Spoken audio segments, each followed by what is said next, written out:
इतिहास उस शासक के धार्मिक कट्टरता के कारण उसे जिंदा पीर कहता है, तो उस शासक के साधारण जीवन शैली के कारण उसे शाही दरवेश कहा है, जिसने अपने पिता को न केवल कैद करके रखा बल्कि अंतिम समय में उसे पानी के लिए भी तरसा दिया, अपने सगे भाइयों का खून बहाकर तख्त प्राप्त किया। उस जिसने भारत की सीमा अफगानिस्तान से लेकर कावेरी तक फैला दिया। जी हाँ, आज हम उस शासक की बात करें, उस मुगल बादशाह की, जिसने काफी लंबे समय तक, लगभग 50 वर्ष तक भारत में शासन किया, और कह सकते हैं कि अंतिम शक्तिशाली मुगल बादशाह, जिसने उस समय की व्यवस्था में, चाहे वो राजनीतिक व्यवस्था हो, सामाजिक व्यवस्था हो, धार्मिक व्यवस्था हो, सभी व्यवस्थाओं को में एक अमूलचूल, है ना, एक रेडिकल चेंजेस ला दिया। और इसी परिवर्तन ने मुगल साम्राज्य को, मुगल वंश को पतन के कगार पर ला दिया। तो आज हम लोग मुगल बादशाह, छठे मुगल बादशाह, या यूं कह सकते हैं अंतिम शक्तिशाली मुगल बादशाह औरंगजेब के बारे में देखने जा रहे हैं। तो औरंगजेब, जैसे कि हमने देखा कि किस तरह से उसने वॉर ऑफ, है ना, बैटल ऑफ सक्सीसर, उत्तराधिकार के युद्ध में अपने भाइयों को, शाह शुजा, दारा सिको, मुराद, भतीजों को भी जैसे सुलेमान सिको, इन सबको समाप्त कर, इन सबको मारकर तख्त प्राप्त किया था, और अपने पिता को कैद भी किया। अपनी सगी बहन जहां आरा को भी कैद करके रखा, क्योंकि वो भी पिता की सेवा में रहना चाहती थी। तो औरंगजेब इतिहास में काफी विवादास्पद, कह सकते हैं, व्यक्तित्व रहा है। इसके बारे में, औरंगजेब के बारे में देखें तो आज के जो दक्षिणपंथी इतिहासकार हैं, या यूं कह सकते हैं जो, है ना, जो सांप्रदायिक इतिहासकार हैं, वो औरंगजेब को काफी बुरा भला कहता है। तो वहीं जो उदारवादी इतिहासकार हैं, वो उस समय की तत्कालीन परिस्थितियों के आधार पर औरंगजेब के कार्यों की, औरंगजेब के काल की समीक्षा करते। तो औरंगजेब के शासनकाल में काफ़ी सारी चीज़ें हम देखते हैं, बहुत सारी चीज़ें होती है, बहुत सारी बातें, बहुत सारी घटनाएं घटती है। और औरंगजेब एक ऐसा मुगल बादशाह है जिसने धार्मिक कट्टरता को तो अपनाया, परंतु धार्मिक वाद विवादों पर वो किसी भी तरह की चर्चा से दूरी बनाए रखता। तो कई बार इनके बारे में कहते हैं कि ये शायद राजनीतिक परिस्थितियां इस समय ऐसी थी, या पूर्व के मुगल बादशाहों ने इस तरह की परिस्थितियां उत्पन्न कर दी थी कि औरंगजेब को बाध्य होकर इस तरह की धार्मिक कट्टरता की नीति को अपनाना पड़ा था। तो इस तरह की बहुत सारी बातें औरंगजेब के बारे में कहते हैं। कुछ इतिहासकार कहते हैं औरंगजेब तो पहले से ही एक कट्टर, जब युवराज था तो भी, जैसे कि शाहजहां के समय में देखते हैं कि औरंगजेब को जो पहली बार, है ना, उसको सैन्य अभियान में भेजा गया था बुंदेलों के विरुद्ध, जुझार सिंह बुंदेला के विरुद्ध। तो उस समय जब बुंदेला विद्रोह को सप्रेस कर रहा था, तो उसी समय ओरछा क्षेत्र में कई मंदिरों को नष्ट किया था औरंगजेब ने। तो कई तरह की बातें हैं। तो औरंगजेब के बारे में आज हम लोग विस्तार से देखेंगे। तो देखो, औरंगजेब का शासनकाल 1658, है ना, 1658 से लेकर 1707 ईस्वी तक इसने शासन किया। लगभग 50 वर्ष। अकबर का भी शासनकाल देखें तो लगभग इतना ही वर्ष का रहा था। औरंगजेब को इनकी धार्मिक कट्टरता के लिए बहुत प्रसिद्ध है, और सादगीपूर्ण जीवन, है ना, व्यतीत करने के लिए इन्हें शाही दरवेश औरंगजेब को कहा गया है। ठीक है, तो औरंगजेब के बारे में आज हम लोग विस्तार से देखेंगे, औरंगजेब के शासनकाल को। औरंगजेब जब मुगल बादशाह बना तो हमने देखा कि किस तरह से एक लोकप्रिय युवराज अपने भाई दारा सिको को मारकर शासक बना, फिर अन्य भाइयों मुराद, शाह शुजा, इन सबको भी मारा। लेकिन जिस समय औरंगजेब मुगल बादशाह बना, उससे पहले तक देखें तो शाहजहां जीवित थे, और दारा सिको ये काफ़ी लोकप्रिय भी था, खासकर उदार जो मुस्लिम थे वो, और हिंदू मालूमियों के बीच में देखें तो काफ़ी लोकप्रिय था दारा। और औरंगजेब ने दारा को एक तरह से रिप्लेस कर दिया, क्योंकि अगर ये उत्तराधिकार का युद्ध ना हुआ होता तो शायद शाहजहां का उत्तराधिकारी दारा सिको बनता। तो दारा सिको को मारकर ये शासक बना। तो इस समय देखो कि शाहजहां के समय से हम देखें तो ऐसे कहते हैं कि औरंगजेब ने ना अकबर के जो सुलह ए कुल की नीति थी उसको पूर्ण रूप से त्याग दिया। बिल्कुल सही बात है, ये त्याग दिया था, धार्मिक कट्टरता की नीति को अपनाया था। कह सकते हैं कि उस समय के 2/3 जनसंख्या अर्थात हिंदू को शासन से एक तरह से उनको दूर किया। तो ये जो धार्मिक कट्टरता की नीति है या सुलह कुल की नीति को त्याग देना, सहिष्णुता की नीति को त्याग देना, यह अचानक नहीं हुआ होगा। हम देखते हैं कि शाहजहां के समय से ही यह परिवर्तन, अकबर की जो सुलह कुल की नीति थी उसको शाहजहां ने ही परिवर्तित करना प्रारंभ कर दिया था और औरंगजेब ने उसको पूर्ण तरह से परिवर्तित किया। जैसे कि शाहजहां के बारे में हम देखें तो शाहजहां ने हिंदू मुस्लिम विवाह को एक तरह से हतोत्साहित किया कि भाई विवाह करना है तो पहले धर्मांतरण करना होगा, इस्लाम में आना होगा, तभी उस विवाह को वैध माना जाएगा। मंदिरों को तोड़ने का आदेश दिया था, तीर्थ यात्रा कर लगाने का आदेश दिया था। यद्यपि गोविंदाचार्य सरस्वती के आग्रह पर उसको वापस ले लिया था, लेकिन आदेश तो दिया था। तो शाहजहां के ही कुछ कार्य देखें तो प्रारंभ में वो धार्मिक कट्टरता अर्थात सुलह कुल की नीति के विरुद्ध था। औरंगजेब ने उसको पूरी तरह से एक तरह से कहते हैं कि सुलह कुल नीति को त्याग दिया, अर्थात धार्मिक सहिष्णुता की नीति जो हिंदू मुस्लिम एक हिंदू मुस्लिम जो संश्लेषण चला आ रहा था अकबर के समय से, उस संश्लेषण को औरंगजेब ने पूरी तरह से रोका। तो औरंगजेब एक ऐसा मुगल बादशाह है जिसने शाहजहां के द्वारा प्राप्त एक तरह से वो धार्मिक कट्टरता को कहीं ना कहीं वो भी आगे बढ़ाया। इसके अलावा देखिए औरंगजेब के जब कार्यों का हम विवेचन करेंगे तो उस समय की आर्थिक परिस्थितियों को भी हमें जानना चाहिए। शाहजहां के समय से ही हम देखते हैं कि मुगलों की आर्थिक स्थिति खराब होने लगी थी। जैसे कि शाहजहां के समय हम देखते हैं मनसबदारी प्रथा में संकट उत्पन्न हो गई थी, सिसमाही महीने के आधार पर वेतन देने की प्रथा शाहजहां ने शुरू किया। अर्थात शाहजहां के समय ही हम देखते हैं मनसब और जागीर संकट उत्पन्न हो चुका था। औरंगजेब जब मुगल बादशाह बना तो औरंगजेब के समय में देखते हैं कि एक इतिहासकार है खफी खां, जिसने मुंतखबुल लवाब लिखा है, वो कहता है, खफी खां कहता है कि औरंगजेब के शासनकाल के प्रारंभ के जो 12 वर्ष हैं उसमें जितना आय प्राप्त हो रहा है उससे कहीं ज्यादा खर्च हो रहा है, इनकम से ज्यादा एक्सपेंडिचर हो रहा है। इसका मतलब कि मुगलों की आर्थिक स्थिति इस समय तक काफी जर्जर हो चुकी है। तो इस संदर्भ में भी हमें औरंगजेब के नीतियों को समझना है। तो औरंगजेब के बारे में देखते हैं हम। औरंगजेब के प्रारंभिक जीवन देखें तो इनका जन्म, औरंगजेब का जन्म हम जानते हैं शाहजहां की जो प्रिय पत्नी थी मुमताज, उसी से औरंगजेब उसी से देखें तो सभी बच्चे, शाहजहां के सभी बच्चे लगभग उसी से एक ही पत्नी से।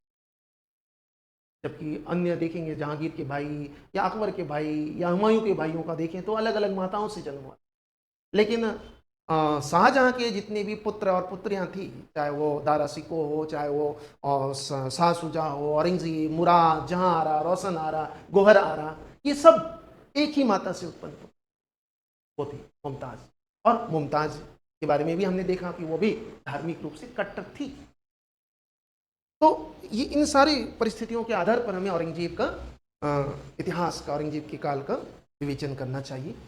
तो औरंगजेब का जन्म मुमताज महल से चौथे संतान के रूप में हुआ था और जन्म उज्जैन के पास दाऊद हैं, वहाँ इनका जन्म हुआ था। और राज्याभिषेक 2 बार, औरंगजेब ने 2 बार अपना राज्याभिषेक किया था। एक बार तो सामूगढ़ के युद्ध जब पहली बार दारा सिकोह को परास्त किया था, और दूसरी बार देवराई के युद्ध जब दारा सिकोह को अंतिम रूप से परास्त किया। तो 1858 में, सॉरी 1658 में, 1658 में पहली बार, और दूसरी बार देवराई युद्ध के पश्चात 1659 में। एकमात्र मुगल बादशाह जिसने अपना अभिषेक, राज्याभिषेक 2 बार कराया था। एक बार तो आगरा में, एक बार दिल्ली में। इसने आलमगीर, है ना, औरंगजेब बहादुर आलमगीर, ये आलमगीर प्रथम के नाम से भी प्रसिद्ध है। इसने भी गाजी की उपाधि ग्रहण किया था। औरंगजेब के शासनकाल की शुरुआत देखते हैं कि उसने शासक बनते ही सबसे पहले बहुत सारे कर, कहते हैं कि 80 करों को इसने समाप्त कर दिया, जिसमें राहदारी कर, राहदारी एक तरह का चुंगी कर था, व्यापारियों से लेते थे। पानदारी कर, ये दुकानदारों से कर लिया जाता था। ऐसे बहुत सारे कष्टदायक कर थे जिसको औरंगजेब ने सत्ता संभालते ही समाप्त कर दिया। लेकिन ये तो अच्छा काम किया, साथ में इसने घोषणा किया कि भाई हमारा शासन का उद्देश्य है एक इस्लामिक राज्य बनाना। जैसे फिरोज शाह तुगलक हमने देखा था, वो कहता है दारुल हर्ब, वो दारुल इस्लाम में कन्वर्ट कर, दारुल हर्ब अर्थात काफिरों का राज्य। औरंगजेब भी यही कहता है कि ये काफिरों का राज्य, अब उसे इस्लामिक राज्य अर्थात दारुल इस्लाम में कन्वर्ट कर, इस्लामिक राज्य अर्थात इस्लाम के अनुकूल, इस्लाम धर्म के अनुसार शासन किया जाएगा, अर्थात जो भी गैर इस्लामिक प्रथाएं हैं उन सब को समाप्त कर देगा। तो शासक बनते ही इसने कट्टर इस्लामिक प्रथाओं को लागू किया और जो गैर इस्लामिक प्रथाएं थी उसको समाप्त कर। शाही दरवेश कहते हैं, क्यों कहते हैं औरंगजेब को शाही दरवेश? क्योंकि औरंगजेब का जो जीवन शैली था बहुत ही साधारण था। कहते हैं कि औरंगजेब टोपी सिलकर अपना जीवन यापन कर। औरंगजेब बहुत पढ़ा लिखा व्यक्ति, काफी पढ़ा लिखा था, हिंदी, उर्दू, फारसी, उर्दू तो नहीं था उस टाइम, हिंदी, फारसी, टर्की, ये सारे भाषाओं का ज्ञाता था। इसने ये कुरान लिखते थे, इनकी लिखावट बहुत अच्छी थी, तो कुरान लिखकर उसकी कॉपियां वो बेचते थे। इस तरह का था ये औरंगजेब। और धार्मिक कट्टर भी था, बहुत ज्यादा कट्टर था ये, इसलिए इसे जिंदा पीर कहते हैं। धार्मिक कट्टरता के कारण ही इसे औरंगजेब को जिंदा पीर कहते हैं। इसने बहुत सारे जो गैर धार्मिक प्रथाएं थी या इस्लाम धर्म को जिससे ठेस पहुंचता था, ऐसे प्रथाओं को इसने समाप्त कर, जैसे नौरोज उत्सव, यह कहकर समाप्त कर दिया कि भाई ये गैर इस्लामिक प्रथा। हमने देखा था बलबन पहला सुल्तान था जिसने भारत में नौरोज उत्सव लाया था, ईरानी प्रथा थी, फारसी प्रथा, और औरंगजेब ने इस प्रथा को समाप्त कर कि नौरोज गैर इस्लामिक प्रथा है, इसलिए इसको समाप्त। सिक्कों पर कलमा लिखना प्रतिबंधित कर दिया। जहांगीर के समय से सिक्कों पर कलमा लिखने की प्रथा प्रचलित हुई। औरंगजेब ने यह कहकर इस प्रथा को समाप्त कर दिया कि सिक्के किसी के पैर में आता है तो कलमा, कुरान की आयतें पैर में आता है तो ये। इसने नैतिक आचरण, धार्मिक सदाचार के लिए एक अधिकारी की नियुक्ति किया, मुहत्सिब नामक अधिकारी, जो कि प्रत्येक सूबा प्रांतों में एक मुहत्सिब नामक अधिकारी की इसने नियुक्ति किया, ताकि लोगों के नैतिक आचरण अर्थात जो नियम कानून है, जो व्यवस्था है उसको बनाए रखना है, कोई भी व्यक्ति गलत कार्य ना करे। उसने सभी तरह के जो नशा था, शराब, भांग, इन सभी तरह के नशाओं को बंद कर दिया, वैश्यावृत्ति पर नियंत्रण लाया, ऐसे बहुत सारी चीजें। औरंगजेब ने धार्मिक कट्टरता को अपनाया। हम देखते हैं कि औरंगजेब ने शासन के कुछ ही वर्ष पश्चात इसने मंदिरों को, कि जो भी नए मंदिर बन रहे हैं, कि नए मंदिरों को मंदिर निर्माण पर एक तरह से प्रतिबंध लगा दिया और मंदिरों को, जो नए मंदिर बने उसको तोड़ने का आदेश भी जारी किया। शाहजहां, औरंगजेब ने एक्चुअली देखा जाए तो ये बहुत सारे मंदिरों को इसने तोड़वाया, लेकिन देखो ये मंदिर तोड़ने की जो प्रथा है, मंदिर,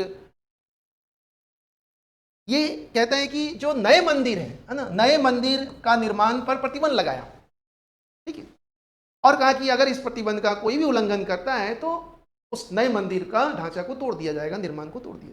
तो औरंगजेब ने कई सारे मंदिर, जैसे कि हम देखें सोमनाथ के मंदिर, बनारस के विश्वनाथ मंदिर, मथुरा के मंदिरों को तोड़ा, उड़ीसा के मंदिरों को तोड़ने का आदेश दिया। लेकिन यहाँ ध्यान रखना, मंदिर तोड़ने का मतलब कि मंदिर को, पूरे मंदिर के ढांचा को नहीं तोड़ा गया, सिर्फ मंदिरों की जो मूर्तियां थी मंदिरों में उसको तोड़ दिया गया, और मंदिर का जो प्रवेश द्वार है, प्रवेश द्वार, उसको ईंटों से बंद कर दिया, ना ही कोई मंदिर में प्रवेश कर सकता है, और अगर प्रवेश कर भी गया तो मंदिर के अंदर तो मूर्तियां हैं नहीं, तो पूजा क्या करोगे। तो इस तरह से इसने मंदिरों को तोड़ा, तो मंदिरों को तोड़ा। इसके अलावा देखिए तो इसने बहुत सारे ऐसे उत्सव, होली, दिवाली का समारोह भी ये लोग मनाते थे, उन सबको भी पर भी प्रतिबंध लगा दिया। सती प्रथा 1663 में इसने सती प्रथा पर भी फिर से प्रतिबंध लगाया, दास प्रथा पर प्रतिबंध लगाया, तो मुहर्रम उस पर भी प्रतिबंध लगा दिया। महिलाओं को पीर मज़ारों पर जाकर वो उपासना करते तो उस पर भी प्रतिबंध लगाया। तो ऐसे कई सारे प्रतिबंध इसने धार्मिक प्रथाओं पर प्रतिबंध लगा दिया। और सबसे महत्वपूर्ण कि इसने जजिया कर को वापस आरोपित किया।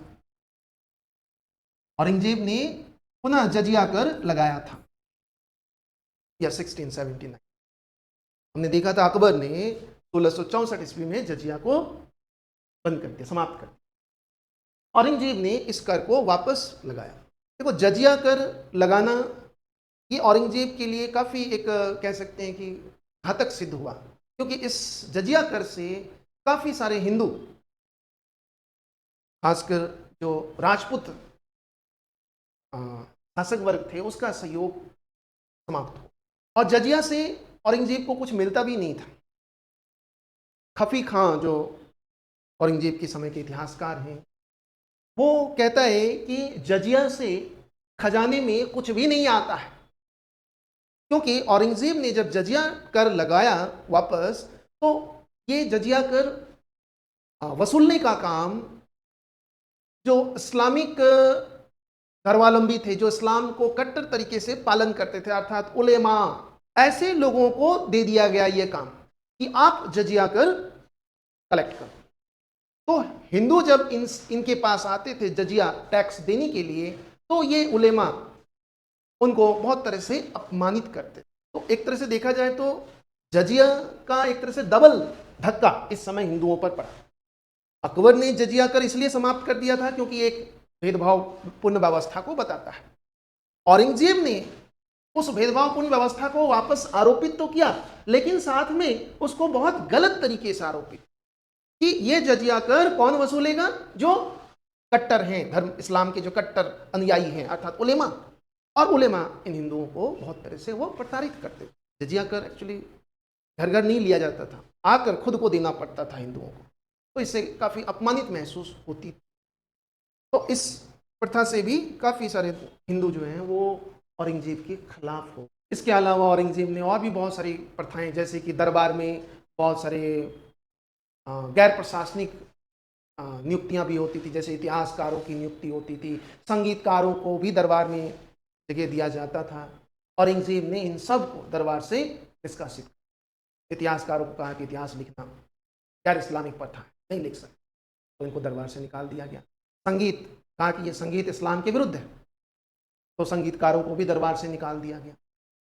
कहते हैं कि इस समय जब संगीतकारों को लगा कि अब तो हमारे काम ही नहीं रहा, तो संगीतकार अपने वाद्य यंत्र लेकर दफनाने जा रहे थे, तो औरंगजेब कहता है कि इसको इस तरह से दफनाना कि अब फिर कभी कोई आवाज़ इनकी ना निकले। तो इतने वो इस तरह के कट्टर नीतियों को लागू किया औरंगजेब।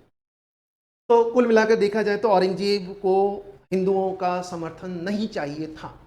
यही वजह था कि औरंगजेब ने इस तरह की कट्टर धार्मिक कट्टरता की नीतियों को अपनाया और हिंदू बहुसंख्यक जनता को शासन से दूर।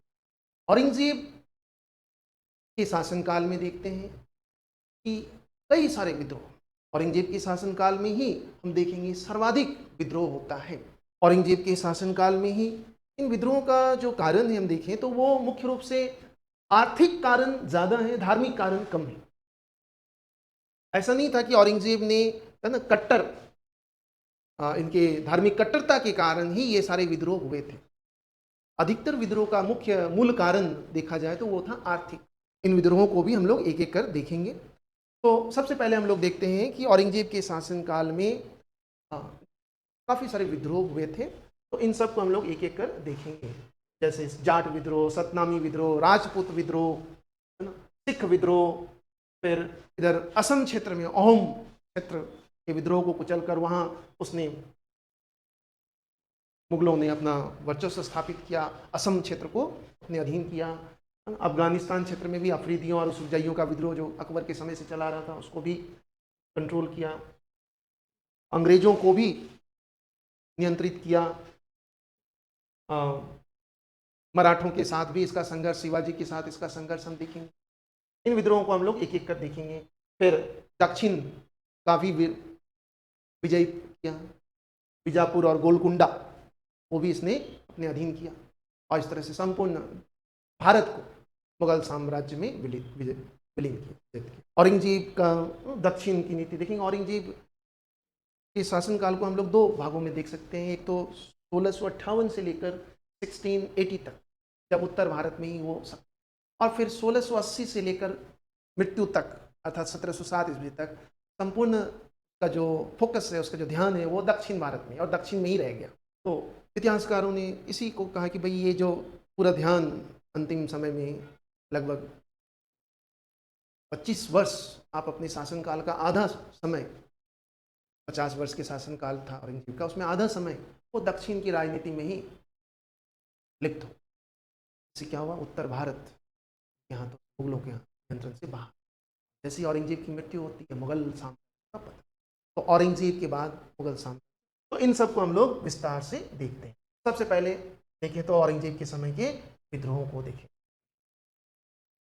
तो औरंगजेब के शासनकाल में सबसे पहला जो विद्रोह था वो था जाटों का विद्रोह, फिर सतनामी, और फिर बाद में देखते हैं राजपूत विद्रोह भी। औरंगजेब शासक बनते ही देखते हैं कि उनकी जो धार्मिक कट्टरता की नीति और जो आर्थिक संकट उत्पन्न हुआ था उसके विरुद्ध हम देखते हैं इस समय कई विद्रोह होते हैं, एक के बाद एक बहुत सारे विद्रोह औरंगजेब के शासनकाल में, और औरंगजेब फिर इन्हीं विद्रोहों को कुचलने में ही अपना अधिकतर समय व्यतीत करता। तो सबसे पहले देखें जो विद्रोह हुआ वो जाटों का विद्रोह औरंगजेब के समय में। जाट, देखो जाट मुख्य रूप से देखा जाए तो यह एक किसान, मुख्य रूप से इनका पेशा जो था वो कृषक था ये। और ये जाट बहुल क्षेत्र जैसे कि आज भी देखेंगे मथुरा, भरतपुर, उत्तर प्रदेश, पश्चिमी उत्तर प्रदेश और राजस्थान का कुछ, इस समय देखें तो जाट मुख्य रूप से एक कृषक समुदाय से संबद्ध रहे। इस समय जाटों ने भी मुगलों के खिलाफ, औरंगजेब के खिलाफ, ऐसे औरंगजेब से पहले भी देखें तो अकबर के समय भी, अकबर, जहांगीर, शाहजहां के समय में भी इनके और मुगलों के बीच में, जाटों और मुगलों के बीच में छुटपुट संघर्ष होते रहे। लेकिन औरंगजेब के समय में देखते हैं यह संघर्ष काफ़ी प्रबल होता है। इसलिए जाट मुख्य रूप से देखा जाए तो ऐसे किसान थे जो मुख्य रूप से तो खेती करते थे, लेकिन अगर कोई इनके खिलाफ जाते थे या इनको कुछ इनके विरुद्ध कोई कार्य होता था तो ये बहुत एग्रेसिव हो जाते।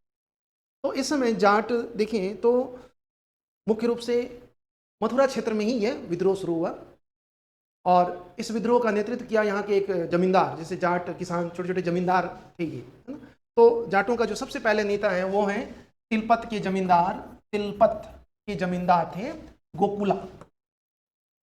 गोकुला ये सबसे पहले देखते हैं औरंगजेब के समय में विद्रोह करता है। इस समय जो मथुरा क्षेत्र के जो फौजदार हैं, मुगल फौजदार अब्दुल नबी, अब्दुल नबी, ये धार्मिक रूप से देखा जाए तो ये बहुत ज़्यादा ही असहिष्णु अधिकारी था, और इसने, इसके बारे में कहते हैं कि इसने मथुरा में मंदिर को तोड़कर मस्जिद बनाया था, ऐसा कहते हैं अब्दुल नबी।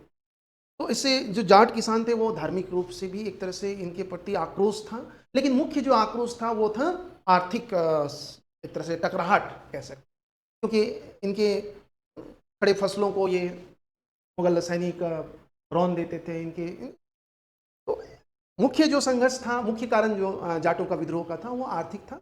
हाँ, धार्मिक भी था, ऐसा हम मान सकते हैं, लेकिन मुख्य रूप से ये आर्थिक था। तो सबसे पहले गोकुला जाट जो तिलपत के जमींदार थे, इसी ने विद्रोह किया। इसमें मुगल के साथ संघर्ष होता है, और इस संघर्ष में ये अब्दुल नबी ये मारा जाता है, अब्दुल नबी की हत्या हो जाती है। फिर बाद में मुगल सैनिक जाट नेता गोकुला वो तिलपत के युद्ध में मार देता है। फिर गोकुला के बाद अगला जो जाट नेता होता है वो है राजा राम। राजा राम, इसने भी जाट विद्रोह को कंटिन्यू रखा, मुगलों के खिलाफ नेतृत्व प्रदान किया जाटों को। ये और भी ज़्यादा एग्रेसिव होकर विद्रोह किया। इसके बारे में कहता है एक मनुची, आप जानते हैं मनुची एक इटालवी यात्री था जो दारा सिको, शाहजहां के समय ही देखते हैं, दारा सिको के समय में ये एक तोपची था, और उत्तराधिकार के युद्ध में ये भाग भी लिया था एक तोपची के रूप में दारा सिको के पक्ष में। फिर बाद में जब औरंगजेब शासक बन गया तो फिर ये मनुची भी था उस टाइम। इसने एक बहुत बड़े इतिहासकार हैं, इन्होंने एक बहुत प्रसिद्ध पुस्तक लिखा है, द स्टोरिया स्टोरियो ऑफ द मोगर। बहुत प्रसिद्ध पुस्तक है। औरंगजेब के शासनकाल के बारे में हमें इससे काफ़ी महत्वपूर्ण जानकारी मिलती है। स्टोरियो द मोगर या मोगर कहते हैं। इसमें वो कहता है, मनुची कहता है कि राजा राम ये मुगलों के खिलाफ इतना विरोधी हो गया था कि इसने अकबर के मकबरा है ना, सिकंदरा में, फतेहपुर सिकंदरा, वहां अकबर का मकबरा को इसने खोद डाला था। ये मनुची कहता है, अकबर के मकबरे को ही खोद डाला था। बाद में राजा राम भी मुगलों से लड़ता हुआ मारा जाता है। राजा राम के बाद अगला जाट नेता होता है चूड़ामन। इसने भी औरंगजेब के समय नेतृत्व किया। बाद में औरंगजेब के मरने के बाद इसी चूड़ामन ने जाटों का एक स्वतंत्र, कह सकते हैं, जाट राज्य की स्थापना कर दिया, स्वतंत्र हो गया। सतनामी भी एक कह सकते हैं एक संप्रदाय था, सतनामी, एक अर्ध संप्रदाय इसको कह सकते हैं, सतनामी सेक्ट। इस संप्रदाय के संस्थापक थे गुरु घासीराम दास। सतनामी मुख्य रूप से मेवात क्षेत्र में ये प्रसिद्ध था। मेवात, नारनौल, हरियाणा के क्षेत्र में ये प्रसिद्ध था सतनामी संप्रदाय। सतनामी बेसिकली देखें तो एक निर्गुण संप्रदाय है, और इनके जो प्रवर्तक हैं वो गुरु घासीदास है ना, इनके प्रवर्तक गुरु घासीदास नाम के संत थे। इन्होंने सतनामी सेक्ट की स्थापना किया था। ये 7 नामों की उपासना करता था, इसलिए इसका नाम पड़ा सतनामी। और ये मूल रूप से निर्गुण है ना, कबीर और रैदास की परंपरा के ही अनुयायी थे ये, और शुद्ध रूप से अद्वैतवाद के मानने वाले थे ये। तो सतनामी संप्रदाय ये मुख्य रूप से देखा जाए तो इस क्षेत्र में, और इसी क्षेत्र में देखते हैं कि वीरभान इस समय सतनामियों का प्रमुख संत थे जब औरंगजेब शासक। और इनके जो अनुयायी हैं, सतनामी संप्रदाय के जो अनुयायी थे, वो अधिकतर कौन थे, तो किसान। और इस समय मुगलों के साथ इनका संघर्ष होता है, इसका, किसानों का। यह विद्रोह लगभग इस समय 1672 ईस्वी में प्रारंभ होता है।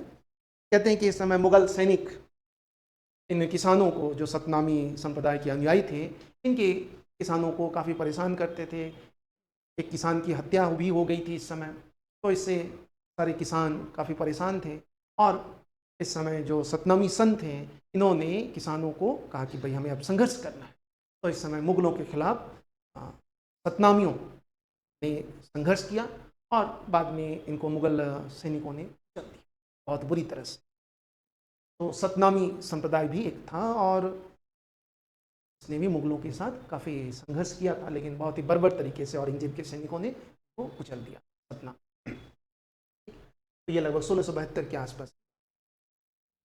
अगला विद्रोह देखें सतनामियों के बाद, अगला जो विद्रोह था मुगलों के खिलाफ, औरंगजेब के खिलाफ, वो है सिखों का विद्रोह। औरंगजेब के समय में देखते हैं सबसे जो महत्वपूर्ण विद्रोह है वो सिखों का विद्रोह। सिख गुरु, 9वें सिख गुरु तेग बहादुर और 10वें सिख गुरु गोविंद सिंह औरंगजेब के समकालीन थे। इन्होंने भी मुगलों के खिलाफ विद्रोह किया था। जैसे कि हम देखते हैं कि मुगल और सिखों के बीच जो संबंध थे वो जहांगीर के समय से ही अच्छे नहीं रहे थे। पहला गुरु, इनके जो सिख गुरु हैं, पहले सिख गुरु नानक, जिन्होंने सिख धर्म की स्थापना की। फिर दूसरे गुरु हुए थे गुरु अंगद, जिन्होंने गुरुमुखी लिपि, लंगर प्रथा चलाया था। फिर तीसरे गुरु हुए थे गुरु अमरदास, जो अकबर के समकालीन थे। अकबर ने गुरु अमरदास की पुत्री को जागीर दिया था। फिर अमरदास के बाद गुरु रामदास भी अकबर के समकालीन थे। रामदास को अकबर ने 500 बीघा जमीन दान किया था, जहां आज अमृतसर शहर और मुख्य गुरुद्वारा है इनके। तो यहाँ तक देखते हैं सिखों का मुगलों के साथ बहुत अच्छे, अकबर के साथ। लेकिन रामदास के बाद रामदास के समय गुरु का पद पैतृक हो गया था। रामदास का पुत्र गुरु अर्जुन देव 5वें गुरु बने। तो यहाँ इस समय देखते हैं कि मुगल बादशाह जहांगीर और गुरु अर्जुन देव के बीच संबंध अच्छे नहीं रहे, क्योंकि जहांगीर के बागी पुत्र खुसरो शाह को गुरु अर्जुन देव ने धन से मदद किया था। फिर जहांगीर ने गुरु अर्जुन देव को मृत्युदंड दिया। फिर जहांगीर गुरु अर्जुन देव के बाद 5वें गुरु जो थे, गुरु अर्जुन देव के बाद 6ठे गुरु बने गुरु तेग बहादुर। उन्होंने सिखों को सैनिक जाति में परिवर्तित किया, पीरी और मीरी प्रथा शुरू किया। शाहजहाँ के समय में भी देखते हैं मुगल और सिख संबंध अच्छे नहीं रहे। गुरु हरगोविंद को कुछ समय के लिए शाहजहाँ ने कैद कर लिया था। बाज प्रकरण को लेकर देखा था हमने। एक्चुअली में जो मुगल सिख जो संघर्ष है वो शाहजहाँ के समय शुरू हुआ, अर्थात 6ठे गुरु गुरु हरगोविंद के समय। फिर गुरु हरगोविंद के बाद गुरु हर राय आए 7वें गुरु। फिर 8वें गुरु थे गुरु हरकिशन, इनका समय काल बहुत छोटा था। फिर हरकिशन के बाद 9वें गुरु थे गुरु तेग बहादुर। गुरु तेग बहादुर औरंगजेब के समय, और औरंगजेब सिखों को भी इस्लाम में परिवर्तित करने का प्रयास कर रहे। तो इस समय औरंगजेब ने गुरु तेग बहादुर के साथ ये तो संघर्ष किया। गुरु तेग बहादुर ने मुगलों के साथ संघर्ष किया क्योंकि वो अपना धर्म के साथ किसी भी तरह का समझौता करने को तैयार नहीं था। तो इस समय औरंगजेब के सैनिक गुरु तेग बहादुर को काफ़ी परेशान किया। फिर गुरु तेग बहादुर अपने कुछ सहयोगियों के साथ पंजाब से निकलकर घूमते रहे इधर। इसी दौरान गुरु तेग बहादुर पटना साहिब बिहार पहुँचे, जहाँ उनके पुत्र गुरु गोविंद सिंह का जन्म हुआ। फिर गुरु तेग बहादुर घूमता घूमता असम की तरफ चले गए, मतलब मुगल सिपाहियों से बचता। लेकिन मुगल सिपाहियों ने अंततः गुरु तेग बहादुर को अरेस्ट कर लिया, पकड़ लिया, और फिर औरंगजेब के समक्ष लाया गया गुरु तेग बहादुर। औरंगजेब ने कहा कि भैया आप तो अपना सिर दे दो या फिर सार दो। तो गुरु तेग बहादुर ने कहा कि सिर दे दूंगा लेकिन सार नहीं दूंगा। अंततः औरंगजेब ने 6ठे जो 9वें गुरु थे गुरु तेग बहादुर, ये 9th गुरु थे, इनका सिर कलम कर दिया। जहाँ सिर कटा वहीं आज दिल्ली में शीशगंज गुरुद्वारा है। तो इस तरह से 9वें गुरु गुरु तेग बहादुर की हत्या औरंगजेब ने करवा दिया। और 9वें गुरु के बाद अगले 10वें गुरु और अंतिम गुरु बने थे गुरु गोविंद सिंह। गुरु गोविंद सिंह ये मुगलों से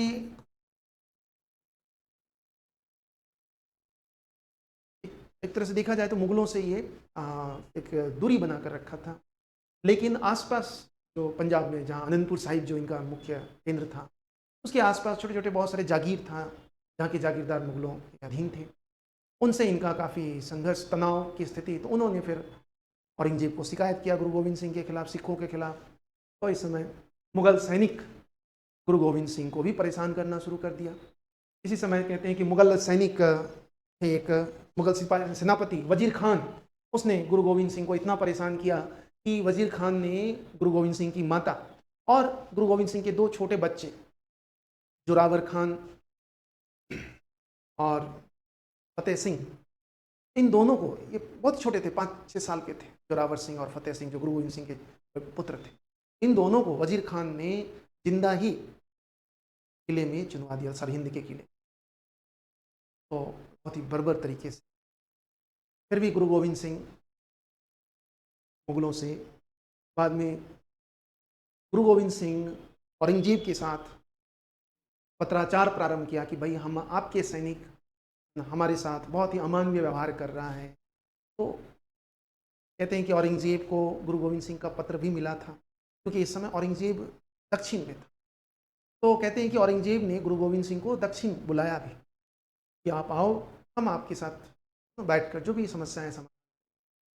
गुरु गोविंद सिंह आनंदपुर साहिब से निकलकर दक्षिण की तरफ चले गए, महाराष्ट्र में नासिक के पास नांदेड़ में उन्होंने अपना गाना बनाया।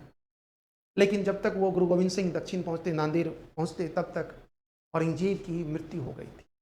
औरंगजेब और गुरु गोविंद सिंह के बीच जो पत्राचार हुआ था वो जफरनामा के नाम से आज भी संकलित है। जफरनामा ये मुख्य रूप से गुरु गोविंद सिंह और औरंगजेब के बीच पत्राचारों का एक संकलन है, पत्र आदान प्रदान हुआ। तो गुरु गोविंद सिंह भी मुगलों के साथ संघर्ष करता रहा, लेकिन कहते हैं कि अंत तक कि समझौता होने ही वाला था कि इसी बीच औरंगजेब की मृत्यु हो गया, अर्थात गुरु गोविंद सिंह औरंगजेब से नहीं मिल पाया। और फिर जिस वर्ष औरंगजेब की मृत्यु हुई 1707 ईस्वी, अगले ही वर्ष 1708 ईस्वी गुरु गोविंद सिंह की मृत्यु। और इस तरह से ये मुगल संघर्ष, मतलब औरंगजेब के शासनकाल में तो सिखों का संघर्ष चलता रहा। औरंगजेब के बाद भी कुछ समय के लिए, जैसे कि औरंगजेब के बाद देखेंगे, औरंगजेब के बाद जो उत्तराधिकारी हुए थे बहादुर शाह आलम, बहादुर शाह ने गुरु गोविंद सिंह को 5,000 का मनसब भी दिया था। गुरु गोविंद सिंह को 5,000 का मनसब दिया था, ठीक है। लेकिन उसी वर्ष गुरु गोविंद सिंह की मृत्यु हो गई। जब तक ये सिख औरंगजेब मुगलों के साथ इनका संघर्ष चलता रहा।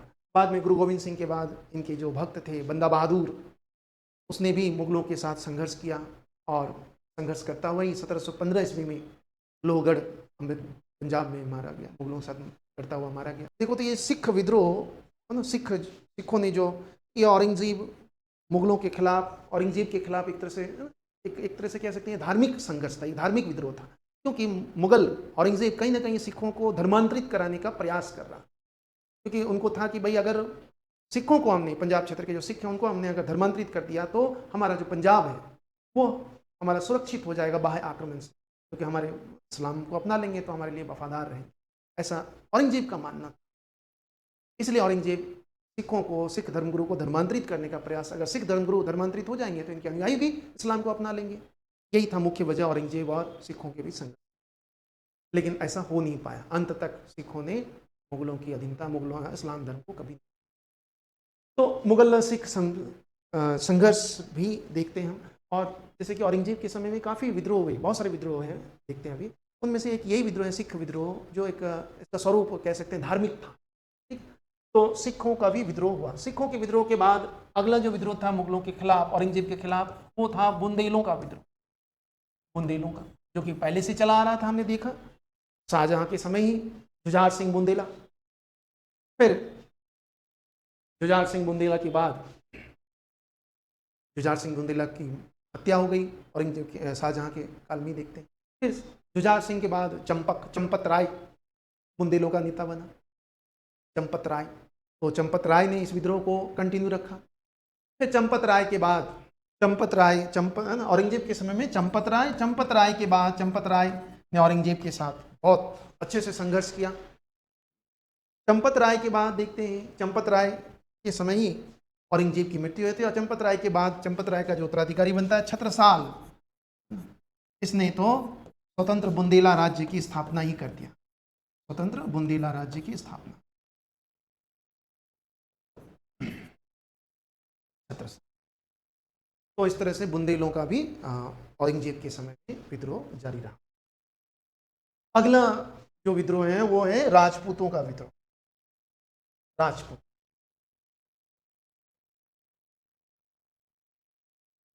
देखो राजपूत विद्रोह मुगल काल में देखें तो ये औरंगजेब के काल में राजपूत विद्रोह कहना कुछ हद तक सही है, क्योंकि सभी राजपूतों ने औरंगजेब के खिलाफ विद्रोह नहीं किया, सभी राजपूत रियासतों ने नहीं किया, केवल मारवाड़ का ही ये विद्रोह था।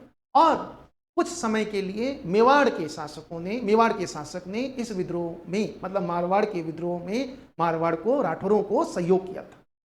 इसके अलावा अन्य किसी भी राजपूत रियासत ने, राजपूत सरदार ने औरंगजेब के खिलाफ विद्रोह नहीं किया था। तो मारवाड़ का, मुख्य रूप से देखा जाए तो राजपूतों में मारवाड़ के सरदारों ने, मारवाड़ के राठौरों ने औरंगजेब के खिलाफ विद्रोह किया था। जैसे कि हमने देखा था अकबर ने राजपूतों का सहयोग प्राप्त करने के लिए राजपूतों के साथ कुछ इस तरह का समझौता किया था कि राजपूतों को कि जो उनकी जो आंतरिक स्वतंत्रता है वो उनको दिया जाएगा। इससे राजपूतों की जो वफादारी, राजपूतों का जो सैन्य कुशलता है वो मुगलों को प्राप्त होगा। मतलब एक तरह से अकबर ने राजपूतों के साथ एक इस प्रकार की नीति अपनाया था कि गिव एंड टेक, कि तुम मुझे सहयोग करो, हम तुम्हें तुम्हारी आंतरिक स्वतंत्रता में किसी भी तरह का हस्तक्षेप नहीं करेंगे। और इसी नीति के तहत अकबर ने राजपूतों का सहयोग प्राप्त किया और एक विशाल सुदृढ़ साम्राज्य की स्थापना किया। जहांगीर ने अकबर की राजपूत नीति को जारी रखा। जहांगीर ने, शाहजहां ने भी लगभग अकबर की राजपूत नीति को कंटिन्यू रखा। देखेंगे कि कुछ एक आध अपवाद छोड़ दें तो शाहजहां के समय में भी मुगलों का राजपूतों के साथ संबंध अच्छे थे। केवल हम देखते हैं कि मारवाड़ के उत्तराधिकार को लेकर न कुछ समय के लिए गतिरोध उत्पन्न हुआ था। इसके अलावा देखते हैं हम कि शाहजहां के समय में भी राजपूतों के साथ संबंध अच्छे थे, लेकिन औरंगजेब के समय में राजपूतों के साथ मुगलों की जो राजपूत नीति थी, अकबर की जो राजपूत नीति थी, वो औरंगजेब ने बिल्कुल ही उलट दिया। औरंगजेब को अब राजपूतों का सहयोग की आवश्यकता नहीं रह गई थी, और यही कारण था कि औरंगजेब ने अकबर की राजपूत नीति को लगभग त्याग कर दिया। फिर भी औरंगजेब के सैन्य अभियानों में, औरंगजेब के विजय अभियानों में देखते हैं तो उसमें राजपूत सरदारों का ही सर्वाधिक योगदान था। इसमें देखा जाए तो जैसे आमिर, जो औरंगजेब के जो समकालीन राजपूत शासक हैं जिसने मुगलों को, औरंगजेब को सहयोग किया, मिर्जा राजा जयसिंह, मारवाड़ में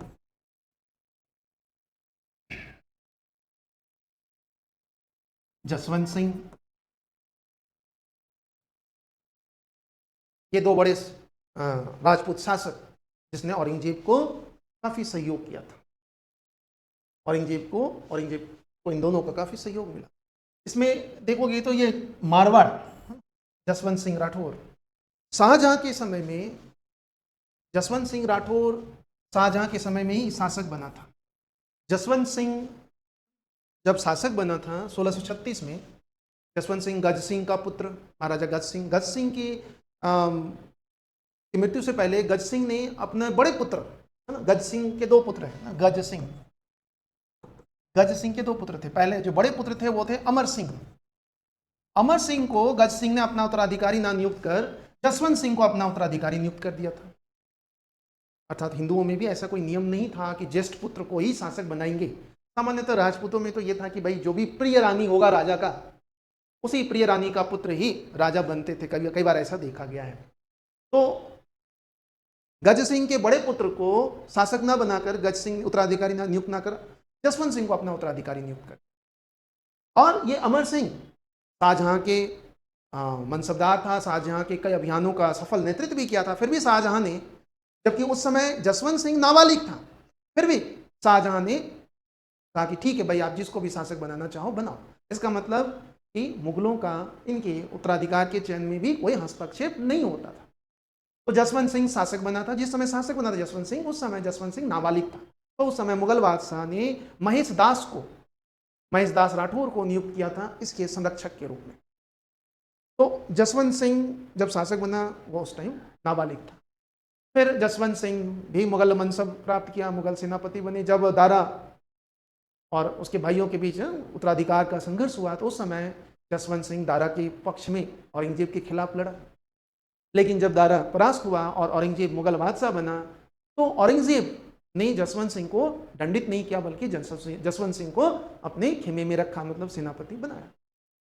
जसवंत सिंह बहुत ही योग्य था, बहादुर था, औरंगजेब की सेवा में रहा काफ़ी समय तक। बाद में इसे सूबेदार भी था। ये गुजरात का, मूल रूप से देखा जाए तो ये जसवंत सिंह गुजरात का सूबेदार था। मिर्जा राजा जय सिंह, ये भी औरंगजेब के बहुत बड़े सेनापति। मिर्जा राजा जय सिंह मराठों के शिवाजी के विरुद्ध अभियान में औरंगजेब ने मिर्जा राजा जय सिंह को भेजा था। और मिर्जा राजा जय सिंह बहुत ही शक्तिशाली, बहुत ही योग्य, बहुत ही बुद्धिमान व्यक्ति था। कहते हैं कि इस समय औरंगजेब की जिस तरह की नीतियां थी उसकी वजह से इस समय औरंगजेब को भी ऐसा लगता था कि ये दो सरदार, ये दो जो शासक हैं, वो औरंगजेब को ही लगता था कि ये हमारे लिए वफादार नहीं है। और यही वजह था कि औरंगजेब कहीं ना कहीं इनसे ईर्ष्या भी करते थे।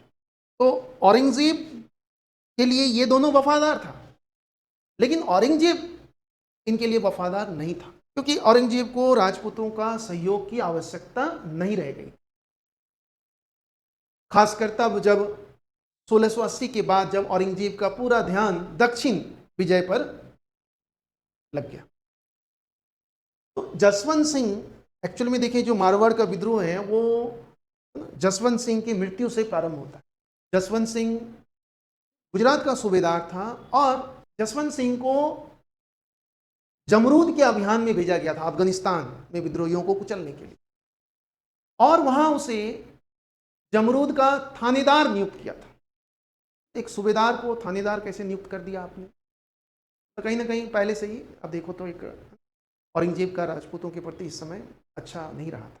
भले ही राजपूत औरंगजेब के लिए लड़ रहे हैं, मर रहे हैं, फिर भी तो जसवंत सिंह जमरूद में मुगलों के लिए लड़ता हुआ शहीद हो गया था जमरूद में। कब? 1678 में अफगानिस्तान। इस समय इनका उम्र केवल 52 वर्ष था, जसवंत सिंह का उम्र मात्र 52 साल। तो जमरूद में जसवंत सिंह की मृत्यु हो गई। ने इसके जसवंत सिंह की मृत्यु पर कहा था कि आज कुफ्र का दरवाजा टूट गया, आज कुफ्र का दरवाजा टूट गया, मतलब आज अब हमारे जो विरोधी है वो अब समाप्त हो गया। मतलब औरंगजेब इनको अपना विरोधी मानते। जसवंत सिंह की मृत्यु हो गई 1678 में।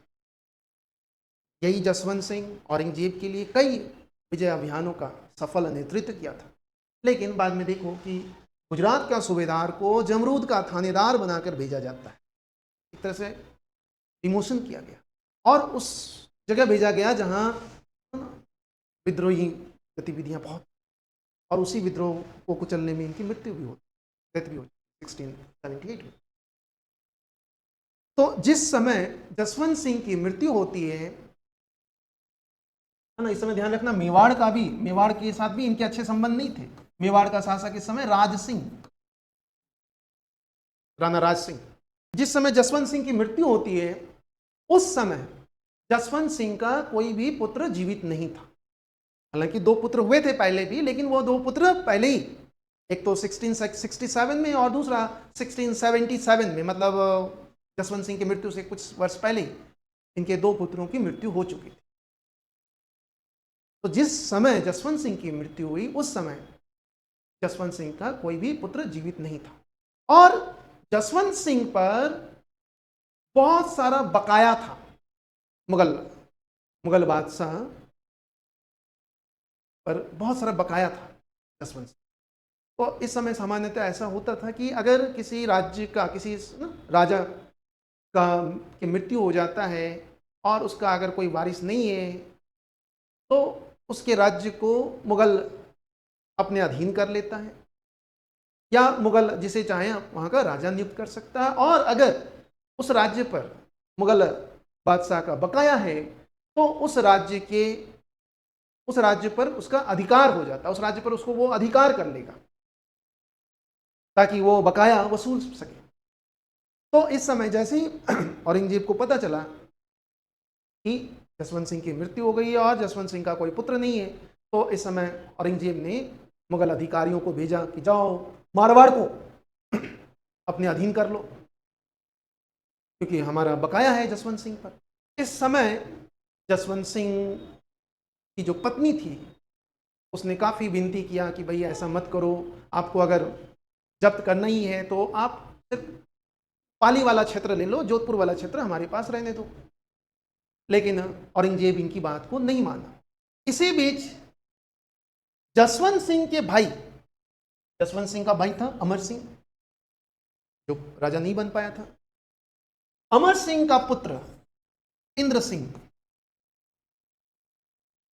औरंगजेब ने इंद्र सिंह को मारवाड़ का राजा घोषित कर दिया, मतलब इंद्र सिंह को तिलक दे दिया।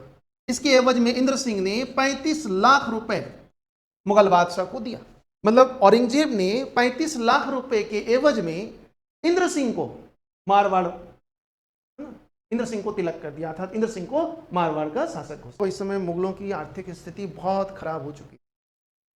कुछ इतिहासकार तो यहाँ तक कहते हैं कि औरंगजेब को घर के बर्तनों तक बेचना पड़ रहा था। तो इनको पैसा चाहिए था, तो इस समय 35 लाख रुपए औरंगजेब ने इंद्र सिंह से लिया और इस तरह से इंद्र सिंह को तिलक कर दिया। मतलब मारवाड़ की संपत्ति अब कुर्क नहीं होगी, अब इंद्र सिंह राजा बनेगा। तो ये जो जसवंत सिंह की मृत्यु हुई थी, ये इनकी मृत्यु के बाद ये सब चीजें चल रही थी और मृत्यु के 2-3 महीने बाद ही जसवंत सिंह की 2 रानियों से 2 पुत्र हुए।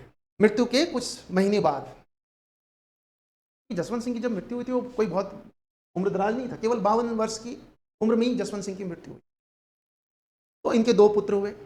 तो इस समय दुर्गादास राठौर जो जसवंत सिंह के काफी वफादार थे, दुर्गादास राठौर की बहुत सारी कहानियां प्रसिद्ध हैं, मारवाड़ के पन्ना धाई, बहुत सारी बातें हैं वो अलग समय। दुर्गादास राठौर जसवंत सिंह की पत्नी रानी जो थी उनके साथ गुजारिश किया कि भाई देखो इनकी जसवंत सिंह का अब वैध पुत्र है, तो आप इसे मारवाड़ का शासक घोषित करो, मारवाड़ का तिलक दो। अजित सिंह को जो बड़ा पुत्र है, उन 2 पुत्रों में अजित सिंह बड़ा था, लेकिन औरंगजेब ने मना कर दिया। इस बीच काफी सारी बातें हुई थी कि औरंगजेब ने उन दोनों बच्चों को दरबार में बुलाया, महल में बुलाया, मुगल हरम में, फिर उनको वहां रखा। फिर इस बीच औरंगजेब मुगलों ने इनको मारने की साजिश रची। फिर दुर्गादास राठौर को पता चल गया। फिर दुर्गादास राठौर जैसे तैसे बच्चों को लेकर वहां से निकला और वापस मारवाड़ आ गया। तो इस समय इन्हीं घटनाओं के बीच में हम देखते हैं कि अजित सिंह के लिए दुर्गादास राठौर ने मुगलों के खिलाफ विद्रोह कर दिया। राजपूतों का जो विद्रोह है वो केवल एकमात्र विद्रोह है, ये राठौरों का विद्रोह, दुर्गादास राठौर के नेतृत्व में अजित सिंह के लिए। और इस विद्रोह में मेवाड़ के राजा राज सिंह ने सहयोग किया था दुर्गादास राठौर। कहते हैं कि जब अजित सिंह दुर्गादास राठौर अजित सिंह को लेकर इधर उधर औरंगजेब के सैनिकों के साथ संघर्ष करता हुआ, तो इस समय राज सिंह, मेवाड़ के शासक राज सिंह ने दुर्गादास राठौर को मदद किया और दुर्गादास राठौर को के साथ मिलकर मुगलों के खिलाफ संघर्ष किया। क्योंकि राज सिंह भी औरंगजेब मुगलों से काफ़ी नाराज था। इससे पहले भी उदयपुर में औरंगजेब ने उदयपुर के भी कई मंदिरों को तोड़ने का आदेश दिया था, कई मंदिर भी तोड़े थे। जगदीश मंदिर पर आक्रमण किया था जो उदयपुर का मुख्य मंदिर है। औरंगजेब के समय देखते हैं राज सिंह उस समय, और इसी समय देखते हैं 1679 में ही औरंगजेब ने जजिया कर वापस इम्पोज कर दिया था। तो इन सब परिस्थितियों में राज सिंह ने भी दुर्गादास राठौर को अर्थात मारवाड़ के विद्रोह को समर्थन दिया, सहयोग किया। तो ये विद्रोह शुरू हो गया। इस विद्रोह को कुचलने के लिए औरंगजेब ने अपने पुत्र अकबर को भेजा था, शहजादा अकबर को। लेकिन शहजादा अकबर दुर्गादास राठौर के प्रभाव में आ गया। दुर्गादास राठौर ने उसे अपने पक्ष में कर लिया कि तुम मुगल बादशाह बन सकते हो, ये तो तुम्हारे पापा जो है बहुत बदमाश है, यूं है यूं है। तो अकबर दुर्गादास राठौर की बातों में आ गया और फिर वो औरंगजेब के खिलाफ ही विद्रोह कर दिया। तो इस समय औरंगजेब ने भी कूटनीति का इस्तेमाल किया, चालाकी से, बहुत ही चालाकी से इसने औरंगजेब ने अकबर को दुर्गादास राठौर से अलग भी कर दिया। कहते हैं कि इस समय औरंगजेब ने कुछ पत्रे राठौर की छावनी में फेंक दिया। में लिखा था, वाह शाबाश मेरे पुत्र, हमारी जो योजना है वो बिल्कुल सटीक जा रहा है, सही तरीके से क्रियान्वयन हो रहा है। इसी तरह से तुम राठौरों के साथ हो जाओ और उनको लगना नहीं चाहिए कि तुम उनके साथ हो। तो जैसे ही दुर्गादास राठौर को वो पत्र मिला, दुर्गादास राठौर को संदेह हुआ कि ये तो साजिश है। तो कहते हैं कि इस समय दुर्गादास राठौर ने अकबर को कहा कि भाई अब तो जाओ यहाँ से। तो इस समय दुर्गादास राठौर ने अकबर को दक्षिण भेजने में मदद किया, दक्षिण की तरफ भेज दिया, जहाँ मराठा शासक संभाजी ने उसको शरण दिया था अकबर को। दुर्गादास राठौर ने फिर बाद में अकबर जान बचाकर तो यहाँ से ऐसा भागा कि वापस फिर भारत कभी नहीं आते थे। कि संभाजी के यहाँ कुछ समय तक शरण रखा, फिर संभाजी के यहाँ से भी भागा और मक्का चला गया। और वहीं बाद में 1704 में अकबर की मृत्यु। औरंगजेब बहुत कठोर था, बहुत क्रूर था। वो अपने पुत्रों को भी छोटी छोटी गलतियों के लिए बड़ी बड़ी सजा देता था। इनके जो सबसे बड़े पुत्र थे शहजादा सुल्तान, कि वो अपने पिता की अनुमति के बिना उसने कुछ काम किया तो उसको जेल में डाल दिया और जेल में ही इसकी मृत्यु हो गई थी। जो सबसे योग्य पुत्र था औरंगजेब का, उसकी मृत्यु जेल में ही हुई थी औरंगजेब के काल में। उसी तरह से औरंगजेब के पुत्र कामबख्श, इसको भी औरंगजेब ने फिर मुअज्जम आजम दो ही पुत्र इनके जीवित थे, बाकी सब औरंगजेब के शासनकाल में ही मर चुके थे। मुअज्जम आजम और कामबख्श, ये तीन पुत्र जीवित। तो दुर्गादास राठौर ने विद्रोह को निरंतर जारी रखा। इस बीच मेवाड़ के शासक राज सिंह की भी मृत्यु हो गई 1680 ईस्वी में। राज सिंह की मृत्यु के बाद मेवाड़ का अगला शासक बना, राज सिंह का उत्तराधिकारी बना जय सिंह। जय सिंह ने औरंगजेब के साथ समझौता कर लिया। जय सिंह का कहना था कि अगर जजिया कर हमारे राज्य से जजिया कर नहीं लिया जाएगा तो हम मारवाड़ को सहयोग करना बंद कर देंगे।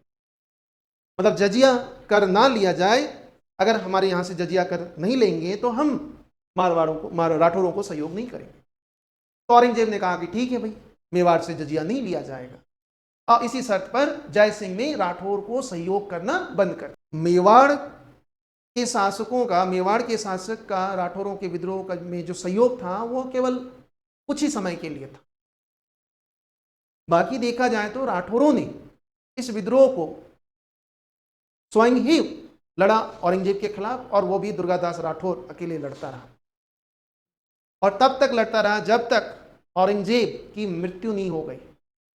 औरंगजेब के मरने के बाद जो औरंगजेब का उत्तराधिकारी बना बहादुर शाह ने अंततः अजीत सिंह को मारवाड़ का शासक स्वीकार किया, तब जाकर ये विद्रोह समाप्त। तो राजपूतों का भी विद्रोह हम देखते हैं, लेकिन राजपूतों का विद्रोह में केवल मारवाड़ का इन्होंने ही विद्रोह किया था। उसमें कुछ समय के लिए मेवाड़ के शासक ने सहयोग किया था। आमेर के शासक मिर्जा राजा जय सिंह, ये भी एक शक्तिशाली राजपूत सरदार मुगलों के समय में देखते हैं कि मिर्जा राजा जय सिंह ये 3 मुगल बादशाहों का सेवा किया था। एक तो जहांगीर, शाहजहां ने मिर्जा राजा की उपाधि जय सिंह को दिया था, शाहजहां ने। तो जहांगीर, शाहजहां और औरंगजेब, इन तीनों के दरबार को मिर्जा राजा जय सिंह ने सर्व किया। यह भी एक शक्तिशाली सरदार था। औरंगजेब मुख्य रूप से देखें तो इन दोनों को, मिर्जा राजा जय सिंह और मारवाड़ के शासक जसवंत सिंह, इन दोनों को प्रारंभ से ही वो संदेह में रखता था। ऐसा इसलिए कि औरंगजेब शासक बनने से पूर्व देखें तो उत्तराधिकार का जो युद्ध चल रहा था, उसमें मिर्जा राजा जय सिंह और जसवंत सिंह दोनों ने दारा सिकों के पक्ष में औरंगजेब के खिलाफ युद्ध लड़ा था। एक तो संदेह का कारण ये था कि ये 2 शक्तिशाली सरदार है, और ये कभी दारा के पक्ष में था तो हमारे खिलाफ भी काम कर सकता है, साजिश कर सकता है। और दूसरा संदेह का कारण था कि औरंगजेब शासक बनते ही हिंदुओं के खिलाफ कट्टर इस्लामिक प्रथाओं को लागू करने का प्रयास, तो शायद इसलिए भी औरंगजेब को डर था कि शायद ये हिंदू है तो हो सकता है हमारे खिलाफ काम। इसलिए औरंगजेब प्रारंभ से ही, हालांकि औरंगजेब के अधिकतर अभियानों का नेतृत्व इन्हीं दोनों सरदारों ने किया, लेकिन फिर भी औरंगजेब इन दोनों पर बहुत ज़्यादा संदेह करता था, खासकर मराठा के संदर्भ में अभी देखेंगे। तो मिर्जा राजा जय सिंह ये भी बहुत शक्तिशाली सरदार था औरंगजेब। मिर्जा राजा जय सिंह का जो मुख्य योगदान है औरंगजेब के समय में देखें तो वो मराठों को शिवाजी को आत्मसमर्पण करने और शिवाजी को संधि करने के लिए बाध्य करने के संदर्भ में हम देखेंगे। वो मराठा के संदर्भ में मिर्जा राजा जय सिंह और राज सिंह तो हमने देखा अभी। तो ये 3 मुख्य रूप से देखें तो औरंगजेब के समय में शक्तिशाली राजपूत। तो इस प्रकार देखें तो राजपूतों का औरंगजेब के समय में एक तरह से मुगल राजपूत जो संबंध चला आ रहा था, औरंगजेब के समय में बिल्कुल ही समाप्त हो गया, और जो सहयोग की भावना थी वो अब असहयोग में परिवर्तित हो चुका था। सिवाय इन 3 सरदारों के, इन तीनों में से 2 ही राजा, राज सिंह तो औरंगजेब के खिलाफ ही था। मिर्जा राजा जय सिंह और जसवंत सिंह ने औरंगजेब को सहयोग किया, और जसवंत सिंह के मृत्यु के बाद तो मारवाड़ भी औरंगजेब के खिलाफ हमने देखा, दुर्गादास राठौर के नेतृत्व में अजित सिंह के पक्ष में कैसे विद्रोह हुआ। तो ये था राजपूतों का मुगलों के साथ, औरंगजेब के साथ और राजपूत विद्रोह। इसके अलावा देखिए तो अन्य जो विद्रोह हुआ था औरंगजेब के समय में वो था अफगानिस्तान क्षेत्र में भी विद्रोह हुआ था। मुख्य रूप से वही यूसुफजाई कबीले और अफरीदी कबीले, ये तो हमने देखा अकबर के समय से ही ये विद्रोह चला आ रहा था अफगानिस्तान क्षेत्र में।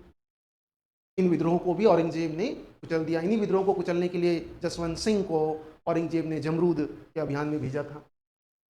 इसके अलावा औरंगजेब का जो एक महत्वपूर्ण उपलब्धि था वो था असम। असम क्षेत्र को भी, असम मतलब उस समय अहोम कहते थे, अहोम राज्य, कामरूप अहोम। तो पहली बार अहोम क्षेत्र अर्थात असम को मुगल साम्राज्य में औरंगजेब ने ही 1670 ईस्वी में विलय किया। इससे पहले अहोम एक स्वतंत्र राज्य था जहाँ अहोम जनजाति का शासन। तो जब औरंगजेब मुगल बादशाह बना तो औरंगजेब को मीर जुमला के नाम ध्यान रखना है, मीर जुमला का सहयोग मिला था काफ़ी औरंगजेब के शासक बनने से पूर्व।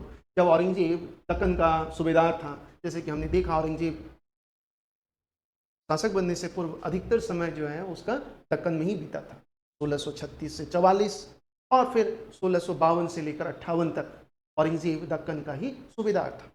तो मीर जुमला जो कि गोलकुंडा का, ये मीर जुमला मुख्य रूप से एक व्यापारी था, ईरान से आया था, और ये गोलकुंडा हीरे के व्यापार, गोलकुंडा में हीरे के खान, तो मुख्य रूप से व्यापारी था, लेकिन बाद में गोलकुंडा राज्य की सेवा में चला गया था। तो इसी समय जब औरंगजेब युवराज था तो उस समय मीर जुमला गोलकुंडा के विरुद्ध जाकर औरंगजेब के साथ हो लिया था। तो औरंगजेब जब शासक बना तो इस मीर जुमला को वो बंगाल का सूबेदार बनाया। मीर जुमला को शासक बनते ही बंगाल का सूबेदार बनाया था, और इसी सूबेदार को अर्थात मीर जुमला को अहोम क्षेत्र के विजय अभियान के लिए भेजा था। एक्चुअली में जब मुगल बादशाह बना औरंगजेब तो इस समय औरंगजेब का एक प्रतिद्वंदी भाई शाह सुजा, जो उत्तराधिकार के युद्ध में सुलेमान सिको से परास्त होकर, बहादुरपुर के युद्ध में परास्त होकर वो तो उधर बंगाल की तरफ, और फिर बंगाल में इसी मीर जुमला ने बंगाल तक पीछा किया, लेकिन वो बंगाल से भी भाग गया उधर अहोम क्षेत्र, और फिर अराकान की पहाड़ियों में चला गया। वहीं वहाँ के स्थानीय आदिवासियों ने शाह सुजा को मार दिया। तो मीर जुमला, एक तो शाह सुजा को बंगाल से खदेड़ने में, दूसरा मीर जुमला ने अहोम क्षेत्र पर भी विजय अभियान किया, और यह अभियान काफ़ी समय तक चलता रहा, सबसे पहले मीर जुमला के नेतृत्व में। लेकिन पूर्ण रूप से देखें तो असम मुगल साम्राज्य का अंग बना 1670 ईस्वी में, शाइस्ता खान के समय में, जब बंगाल का गवर्नर सूबेदार था शाइस्ता खान। इसके बाद देखेंगे मीर जुमला की इनकी मृत्यु हो जाती है 1663 ईस्वी में। उसके बाद शाइस्ता खान को बंगाल का सूबेदार औरंगजेब नियुक्त कर, तो बंगाल को भी, अहोम क्षेत्र को भी मुगल साम्राज्य में पहली बार औरंगजेब ने ही विलय किया। ठीक है, अफगानिस्तान क्षेत्र तो था ही और उस पर कठोर नियंत्रण। इसके अलावा देखेंगे औरंगजेब के समय में, इस समय east India company, British company Bharat में काफ़ी सक्रिय हो गया था।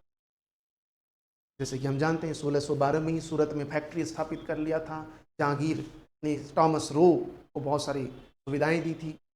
उसके बाद व्यापार प्रारंभ हो गया था। पुर्तगाली भी इस समय थे, लेकिन पुर्तगाली और अंग्रेजों के बीच संघर्ष हुआ था, जिसमें हमने देखा 1612 ईस्वी में स्वाली का युद्ध हुआ था, जिसमें स्वाली के युद्ध में अंग्रेजों ने पुर्तगालियों को परास्त कर दिया था, और यहाँ से भारत में पुर्तगालियों का पतन शुरू हुआ।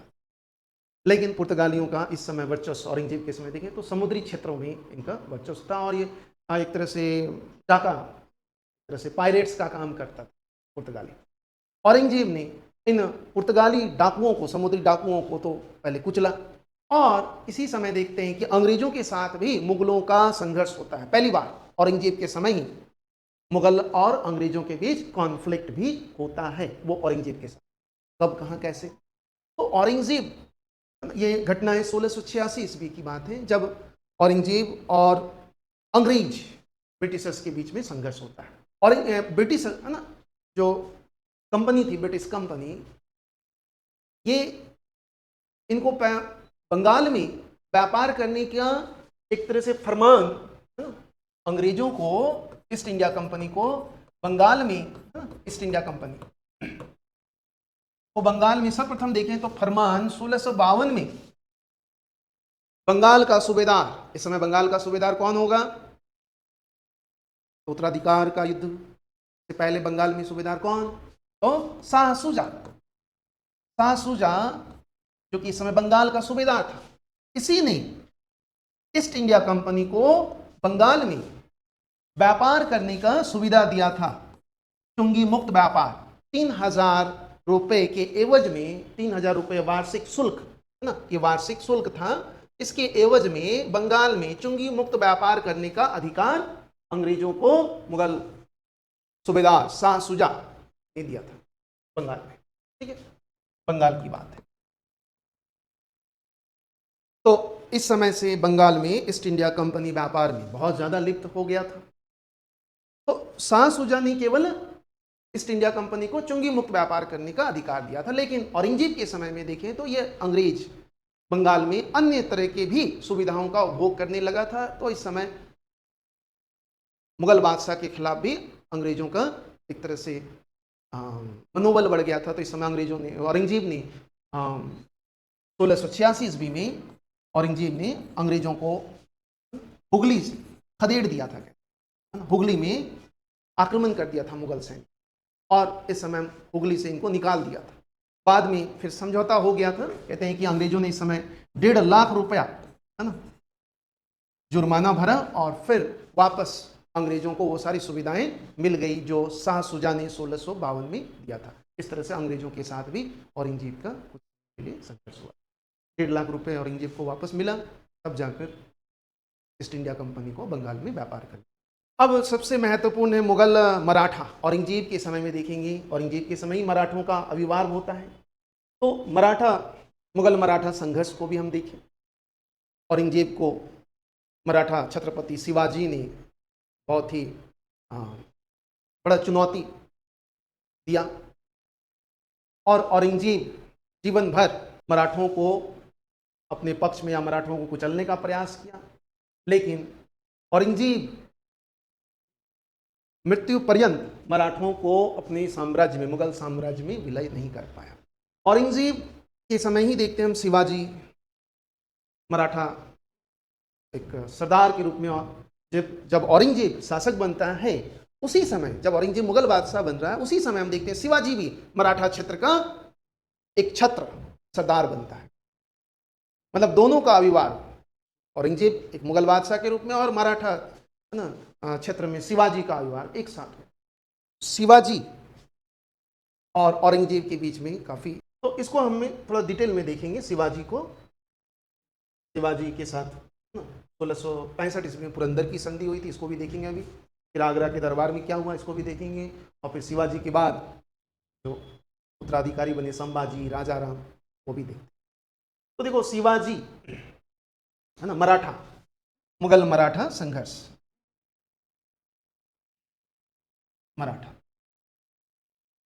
मराठा बेसिकली देखें तो ये कि इस क्षेत्र में जहाँ काफ़ी पहाड़ी इलाका और जंगल इलाका, मतलब ये ऐसा क्षेत्र है जो जहाँ जीवन बहुत कठिन है, जहाँ 2 वक्त की रोटी भी बहुत मेहनत से मिलती। अर्थात इस क्षेत्र में जो भौगोलिक दशा यहाँ का, वो मराठों को शक्तिशाली बनाया।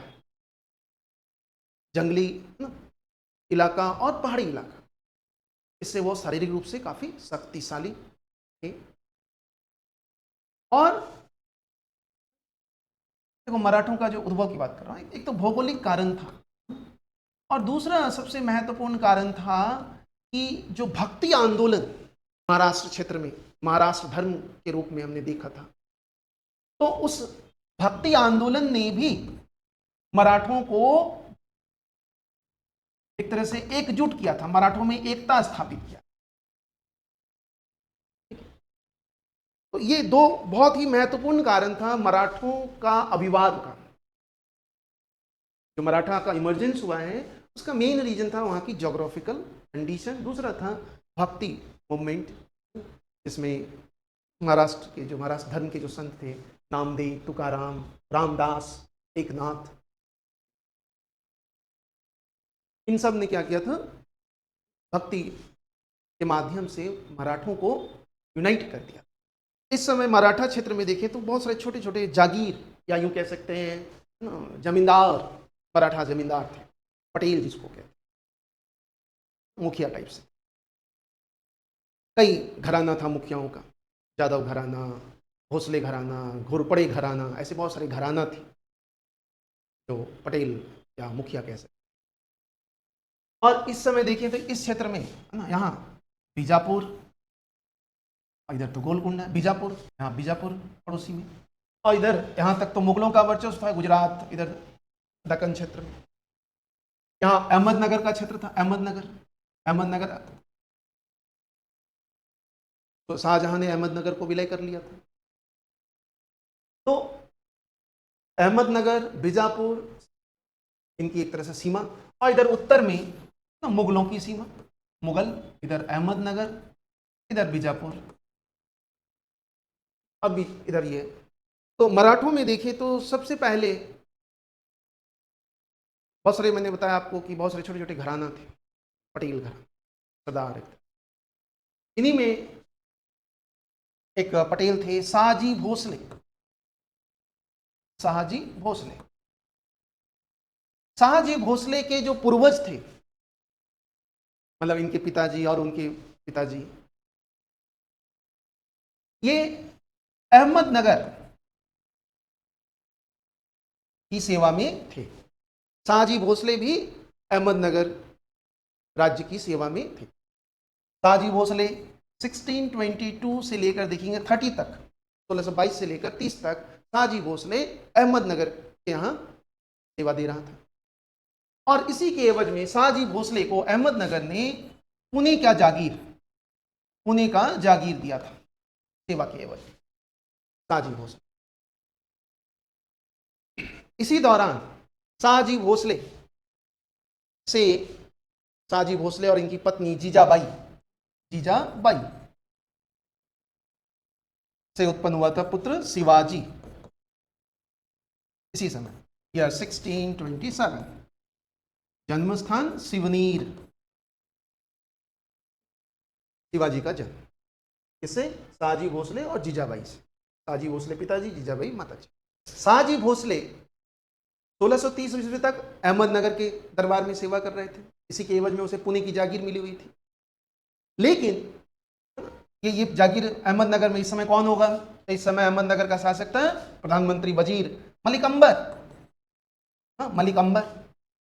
लेकिन मलिक अंबर की 1626 में मृत्यु हो जाती है। तो मलिक अंबर का पुत्र वजीर बनता है फतेह खां। हमने देखा था शाहजहां के समय फतेह खां वजीर बनता है। तो फतेह खां वो मुगलों के पक्ष में चला जाता है, और यही वजह है कि शाहजहां अहमदनगर को जीत भी पाता है, अहमदनगर को मुगल साम्राज्य विलय कर पाता है।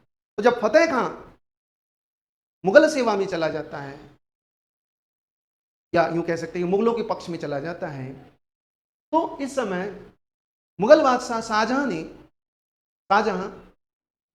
ये जो पुणे की जागीर है, ये फतेह खान को, शाहजी भोसले से लेकर फतेह खान को दे दिया। इससे शाहजी भोसले नाराज हो गए।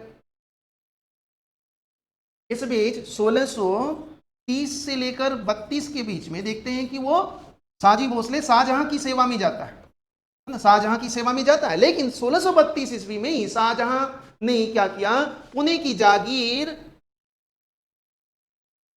शाहजी भोसले से लेकर मलिक अंबर के पुत्र फतेह खान को दे दिया। इससे शाहजी भोसले शाहजहां से नाराज हो जाता है और मुगल सेवा को छोड़कर, इस समय तक देखो तो मुगल सेवा कर रहा है, मुगल सेवा छोड़ दिया ना। 1632 ईस्वी में इसने, शाहजी भोसले ने मुगल सेवा, शाहजहां की सेवा करना छोड़ दिया। शाहजहां अब वो चला गया बीजापुर की सेवा में। तो शाहजी भोसले एक ऐसा मराठा सरदार था जिसने 3 राज्यों की सेवा किया। पहले तो अहमदनगर की सेवा, फिर बाद में मुगल बादशाह, मुगल दर 1630 से 32 तक, और फिर बाद में बीजापुर में भी सेवा दिया। शाहजी भोसले जब बीजापुर को सर्व कर रहा था, उसी समय शाहजी भोसले ने अपनी पत्नी जीजाबाई और पुत्र, इन दोनों को त्याग दिया और दूसरी शादी कर लिया। और इन शिवाजी को जो बीजापुर से मिला था पुणे की जागीर, वो पुणे की जागीर शिवाजी को दे दिया। बीजापुर में जब सेवा किया, बीजापुर में जब ज्वाइन किया बीजापुर को, तो बीजापुर के शासक ने पुणे की जागीर शिवाजी को, शाहजी भोसले को दे दिया था। शाहजी भोसले ने इस जागीर को दे दिया शिवाजी को, भाई इसी से अपना भरण पोषण करो, हम तो जा रहे हैं। तो पुत्र और पत्नी को छोड़, शिवाजी की माता जीजाबाई और शिवाजी के दादाजी थे दादा कौंडदेव। दादा कौंडदेव आरंभ में देखें तो एक तरह से संरक्षण या राजनीतिक शिक्षा, प्रारंभिक राजनीतिक शिक्षा इनको मिला दादा कौंडदेव से, इनकी माता जी जीजाबाई। और आध्यात्मिक शिक्षा तो हम जानते ही, रामदास, गुरु रामदास इनके समकालीन शिवाजी के और शिवाजी के आध्यात्मिक गुरु थे। तो शिवाजी का आरंभिक जीवन एक जागीरदार के रूप में पुणे की जागीरदार थे। शिवाजी केवल 18 वर्ष की उम्र में 1645-46 के आसपास देखते हैं, जब वो केवल 18 साल का था, उसी बीच इसने कई मराठा सरदारों को परास्त किया था और कई सारे किले जैसे राजगढ़, है ना, राजगढ़, कोंडाना, तोरन, ये किले थे। पुणे की जागीरदार तो थे ही, पुणे का किला इसके पास था, और अन्य किलों को भी, मतलब अन्य सरदारों को परास्त किया, रायगढ़, कोंडाना, तोरन।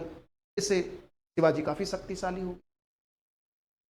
शिवाजी बहुत ही एम्बिशियस, महत्वाकांक्षी व्यक्ति था, छोटे कद का था लेकिन बहुत ही 1600 शिवाजी का जीवन में जो सबसे महत्वपूर्ण बदलाव था वो था 1656, जब शिवाजी ने जावली, है ना, और जावाली के किले को जीत लिया। किससे? चंद्रराव मौर्य। ये सभी मराठा सरदारों में मौर्य सरदार बहुत शक्तिशाली था और इनका किला अन्य किलों से काफी समृद्ध और शक्तिशाली। तो शिवाजी ने 1656 में जावाली को जीत लिया। जावाली को जीतते ही शिवाजी पूरे मराठा क्षेत्र में, संपूर्ण मराठा क्षेत्र में एक आधिपत्य स्थापित कर लिया, मतलब मराठों का एक सर्वमान्य नेता बन गया अब मराठा क्षेत्र का। और इसी समय कहते हैं कि जब जावाली को जीत रहा था, जावाली को जीता, तो इससे उसकी सैन्य शक्ति में भी वृद्धि हुई, क्योंकि इसी क्षेत्र में मावल प्रदेश था, मावल या मावली भी बोलते हैं, मावल प्रदेश। यहां से इनको बहुत सारे पैदल सैनिक, है ना, मिला, जिसको अपनी सेना, है ना, जिससे शिवाजी अपनी सेना को शक्तिशाली बना। मावल प्रदेश से इनको काफी युवा, शक्तिशाली युवा मिला, जिससे इसकी सेना, शिवाजी की सेना काफी शक्तिशाली। अब जब संपूर्ण मराठा क्षेत्र का सर्वमान्य नेता, सभी मराठा सरदारों ने इसको अपना नेता मान लिया, तो अब शिवाजी का अगला पड़ाव था कि भाई हमारे साम्राज्य मराठा क्षेत्र का विस्तार करें। तो विस्तार कहाँ करेंगे? तो अहमदनगर, तो मुगल साम्राज्य, इस समय देखें तो लगभग ये सारा मुगल साम्राज्य का पार्ट था, ये मराठा क्षेत्र, ये बीजापुर और ये गोलकुंडा। तो विस्तार किधर करेंगे? इधर करेंगे या इधर करेंगे? तो इस समय बीजापुर को परेशान करना शुरू किया, बीजापुर के क्षेत्र को इनक्रॉच करना शुरू किया, बीजापुर के क्षेत्र पर लूटपाट मचाना शुरू किया, चौथ लेते थे। तो शिवाजी सिर्फ काफी परेशान था बीजापुर वाले। तो इस समय बीजापुर के शासक ने अपने सेनापति शाइस्ता खान को भेजा था 12,000 सैनिकों के साथ कि जाओ शिवाजी को कुचल डालो। शाइस्ता खान शिवाजी को बिना लड़े ही समाप्त करना चाहता था, इसलिए शाइस्ता खान ने शिवाजी को कहा कि भाई हम तुमसे मिलकर, बिना अस्त्र शस्त्र के हम तुमसे मिलना चाहते हैं और जो भी विवाद है उसका समाधान करना चाहते हैं। शिवाजी को संदेह था कि ये कुछ न कुछ साजिश रचेगा, और शिवाजी को सूचना भी मिल गई थी कि शाइस्ता खान, सॉरी अफजल खान, है ना, बीजापुर का सेनापति अफजल खान, है ना, अफजल खान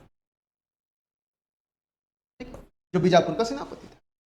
तो अफजल खान शिवाजी से मिलने आया, और शिवाजी को पता था कि ये मिलने आया नहीं, ये हमारी में मारने आया है।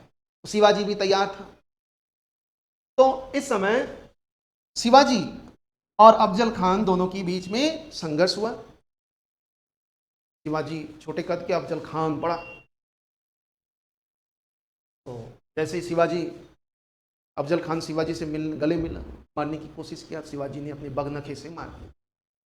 तो शिवाजी को पता था कि ये क्योंकि इस समय देखो धोखेबाजी बहुत बड़ी बात नहीं थी, आम बात थी, धोखाधड़ी होता है, आज भी बड़ी बात नहीं। तो अफजल खान को शिवाजी ने, बीजापुर का सेनापति अफजल खान, इसको शिवाजी ने मार दिया। इस घटना से शिवाजी संपूर्ण दक्षिण भारत में अब सर्वोच्च नेता बन गया। अब शिवाजी का मनोबल और बढ़ गया। तो इस समय शिवाजी मुगल क्षेत्र पर भी, बीजापुर के क्षेत्रों को अतिक्रमण अब और ज्यादा बढ़ेगा, अब मुगल क्षेत्र पर भी अतिक्रमण शुरू हो जाएगा। और इसी समय औरंगजेब मुगल बादशाह बन चुका था। औरंगजेब को पता था कि मराठा क्षेत्र में इस तरह से शिवाजी अपना शक्ति का विस्तार कर रहा है जो मुगलों को चुनौती दे सकता है। लेकिन इस समय औरंगजेब दारुल इस्लाम राज्य बनाने में लगा हुआ था। इस समय वो उत्तर भारत में ही था। तो शिवाजी को औरंगजेब एक तरह से औरंगजेब के लिए खतरे का था। शिवाजी बार बार मुगल क्षेत्र पर लूटपाट। तो इसी समय औरंगजेब ने शिवाजी के विरुद्ध, शासक बनने के बाद शिवाजी के विरुद्ध अभियान किया। कब? ईयर 1663। और इस समय मुगल सेनापति शाइस्ता खान, जो इस समय दक्कन का सूबेदार था, शाइस्ता खान औरंगजेब का मामा भी था और दक्कन का सूबेदार था शाइस्ता खान, इसे भेजा गया शिवाजी को कुचलने के लिए। लेकिन शिवाजी ने बहुत ही नाटकीय तरीके से मुगल सूबेदार, मुगल सेनापति शाइस्ता खान को परास्त कर दिया। शाइस्ता खान भी जैसे तैसे अपने जान बचाकर भागा। कहते हैं कि इस दौरान शाइस्ता खान का अंगूठा कट गया, शाइस्ता खान का एक पुत्र मारा गया। तो ये मुगल पराजय था औरंगजेब के शासन काल में। औरंगजेब ने लगभग 50 साल शासन। औरंगजेब के सैनिक कहीं भी परास्त नहीं हुआ। औरंगजेब का जो भी सैन्य अभियान था, लेकिन मराठों के संदर्भ में वो असफल था। तो शाइस्ता खान को परास्त कर दिया शिवाजी। इससे शिवाजी का मनोबल और बढ़ गया। औरंगजेब शाइस्ता खान से काफी नाराज हो गया था। इस समय औरंगजेब ने शाइस्ता खान को दक्कन की सूबेदारी से हटाकर इनको दंड स्वरूप बंगाल का सूबेदार बना दिया, क्योंकि इसी समय बंगाल का सूबेदार मीर जुमला की मृत्यु हो चुकी थी। तो शाइस्ता खान चला गया बंगाल। उसके बाद शिवाजी ने औरंगजेब को और परेशान किया जब ईयर 1664 में सूरत की पहली लूट कर दी। सूरत जो कि एक बहुत बड़ा व्यापारिक केंद्र, यहाँ से मुगलों को बहुत सारे राजस्व आता था और यहाँ ने लूट मचाया 1664 में। इससे औरंगजेब और भी ज्यादा परेशान हो गया। तो इस समय इसी सूरत लूट के पश्चात औरंगजेब ने शिवाजी के विरुद्ध एक और अभियान किया। और इस अभियान का नेतृत्व क्या था? औरंगजेब का सबसे शक्तिशाली सेनापति मिर्जा राजा जयसिंह।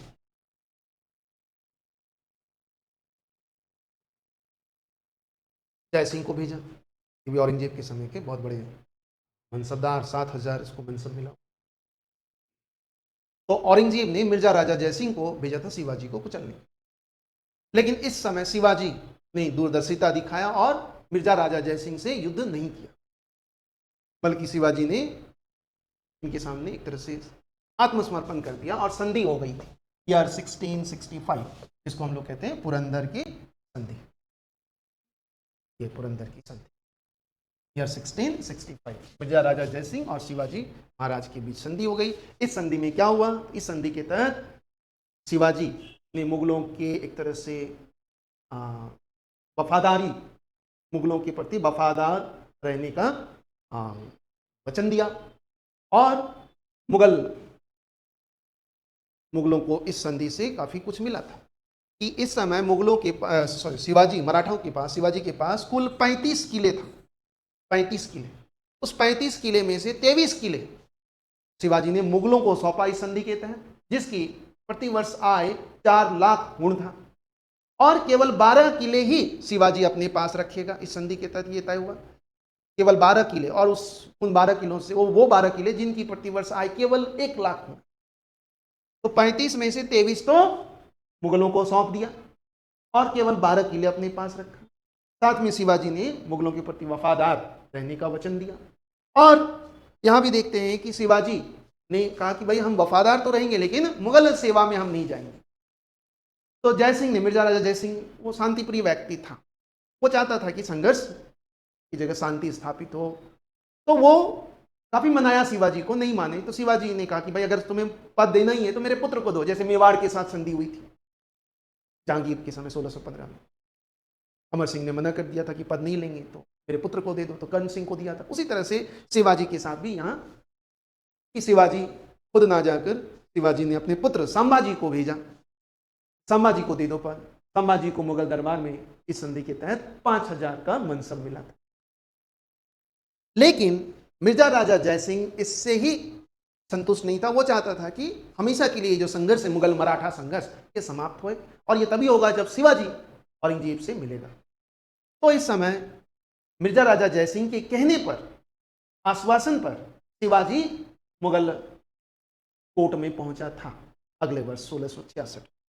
तो जब मुगल कोर्ट में पहुंचा,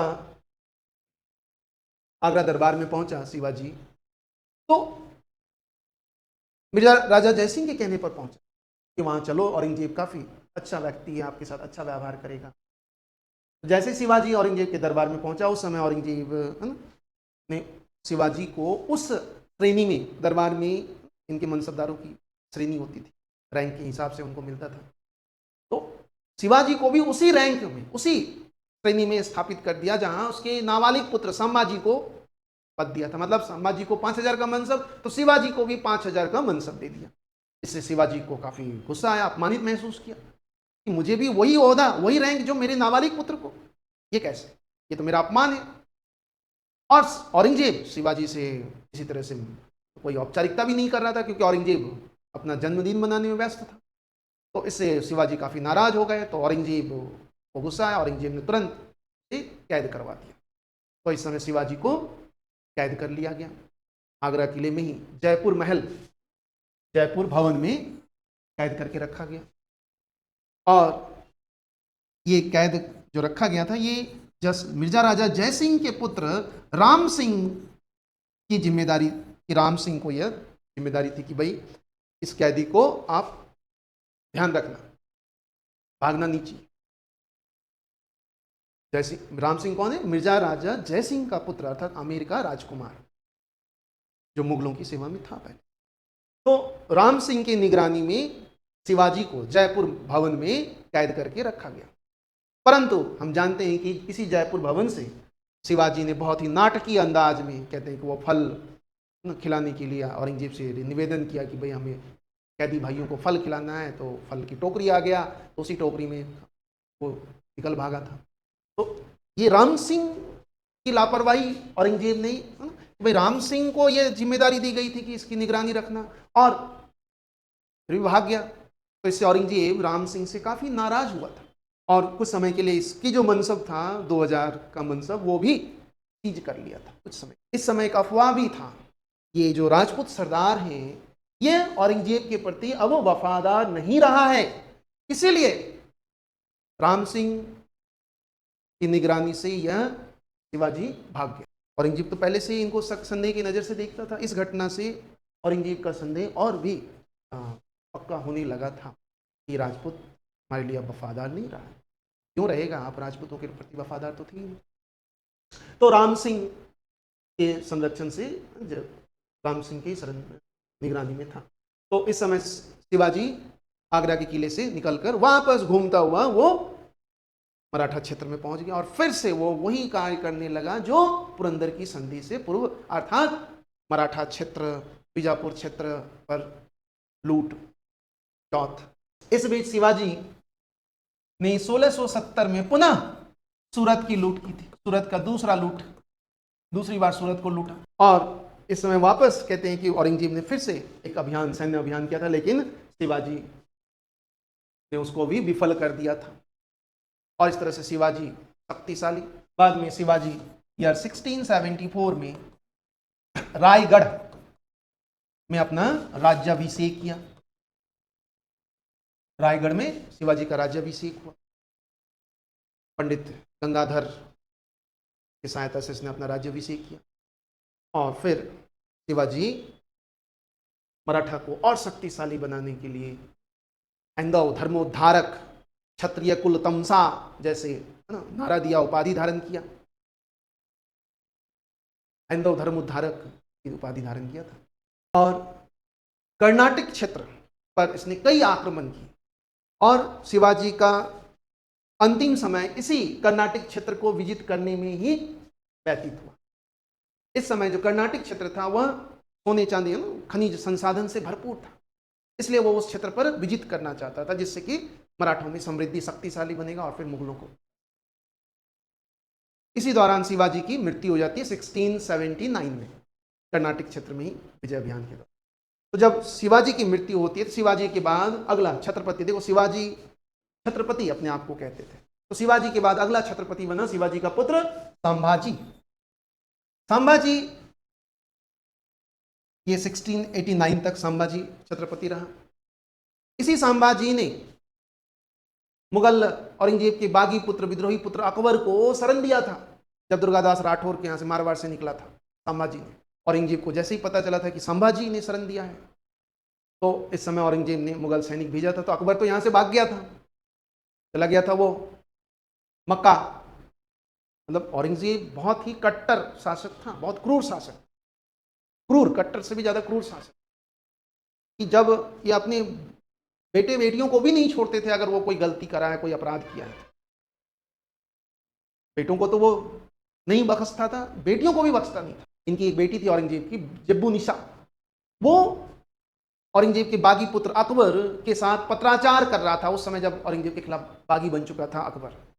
तो जब औरंगजेब को पता चला कि मेरी पुत्री जब्बू निशा अकबर के खिलाफ, अकबर के साथ पत्राचार कर रहा है, अकबर के साथ पत्राचार में लिप्त है, तो औरंगजेब ने जब्बू निशा को दरबार से निकाल दिया, उसे दिल्ली भेज दिया कि दिल्ली में रहो।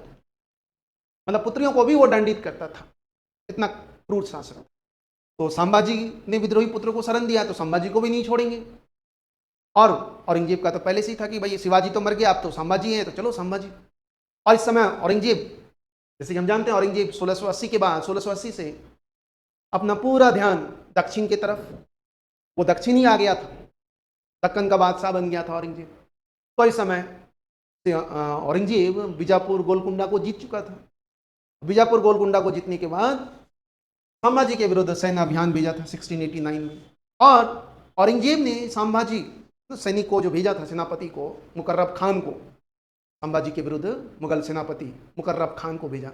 और मुकर्रब खान को स्पेशली इंस्ट्रक्शन दिया था कि इस व्यक्ति को इस तरह से मारना पकड़कर कि इतिहास में फिर कभी कोई भी हमारे खिलाफ अगर विद्रोह करता है तो वो कहते हैं कि ये जो घटना था बहुत ही दर्दनाक इनकी सजा हुई थी। जब मुकर्रब खान ने संभाजी को पकड़ा, संभाजी और उसके सलाहकार था कवि कलश, इन दोनों को इस तरह से मारा था कि ये जो इटालवी जो यात्री था मनुची, स्टोरी ऑफ द मुगौर लिखा है, वो कहता है कि ये इतिहास का सबसे क्रूर एक मर्डर था। इसको पकड़ने के बाद दोनों की चमड़ी शरीर से निकाल लिया और उसमें भूसा डाल दिया। तो इस तरह से संभाजी के बाद अगला छत्रपति बना था राजा राम। राजा राम 1689 से लेकर राजा राम भी छत्रपति, ये भी मुगलों के साथ संघर्ष करता रहा, लेकिन कभी भी मुगलों की अधीनता स्वीकार नहीं किया। और ये संघर्ष करता करता ही 1700 ईस्वी में मारा गया। राजा राम के मरने के बाद इस समय राजा राम का पुत्र शिवाजी द्वितीय, जो कि एक बालक शासक था, शिवाजी द्वितीय ये शासक बना। क्योंकि बालक था तो इसकी माता ताराबाई शिवाजी द्वितीय का संरक्षक के रूप में, मतलब वास्तविक शासिका थी ताराबाई और नाम मात्र की शासक शिवाजी। तो इस समय औरंगजेब को लगा तो महिला है तो चलो इनको, लेकिन इस महिला शासिका ने भी, ताराबाई ने भी मुगलों को बहुत सारे चुनौतियां दिया। और ताराबाई भी बहुत ही वीरांगना तरीके से औरंगजेब के विरुद्ध लड़ता रहा, मुगलों के साथ लड़ता, लेकिन कभी भी मुगलों की अधीनता स्वीकार नहीं।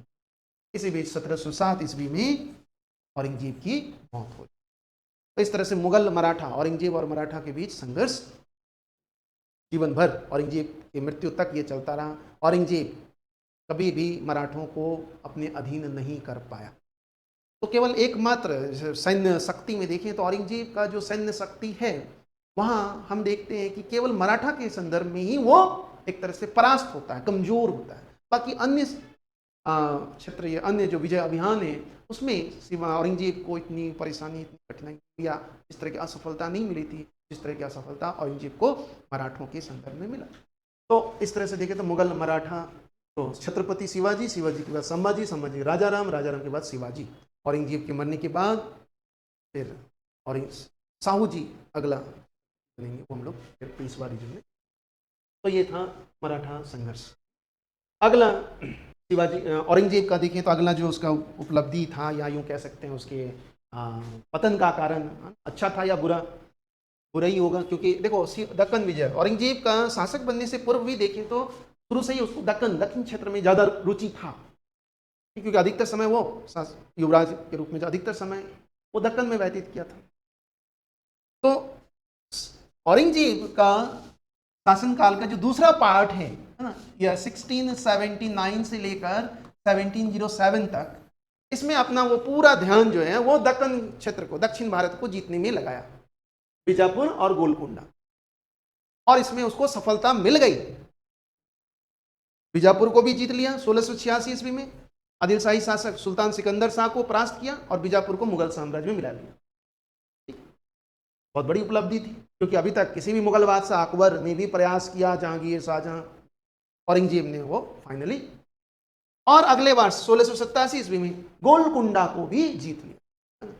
गोलकुंडा के शासक अबुल हसन, कुतुबशाही डायनेस्टी था यहाँ, इसको भी परास्त किया, और इसी गोलकुंडा के शासक के ही दो सेनापति थे, हिंदू सेनापति मदन्ना और अखन्ना।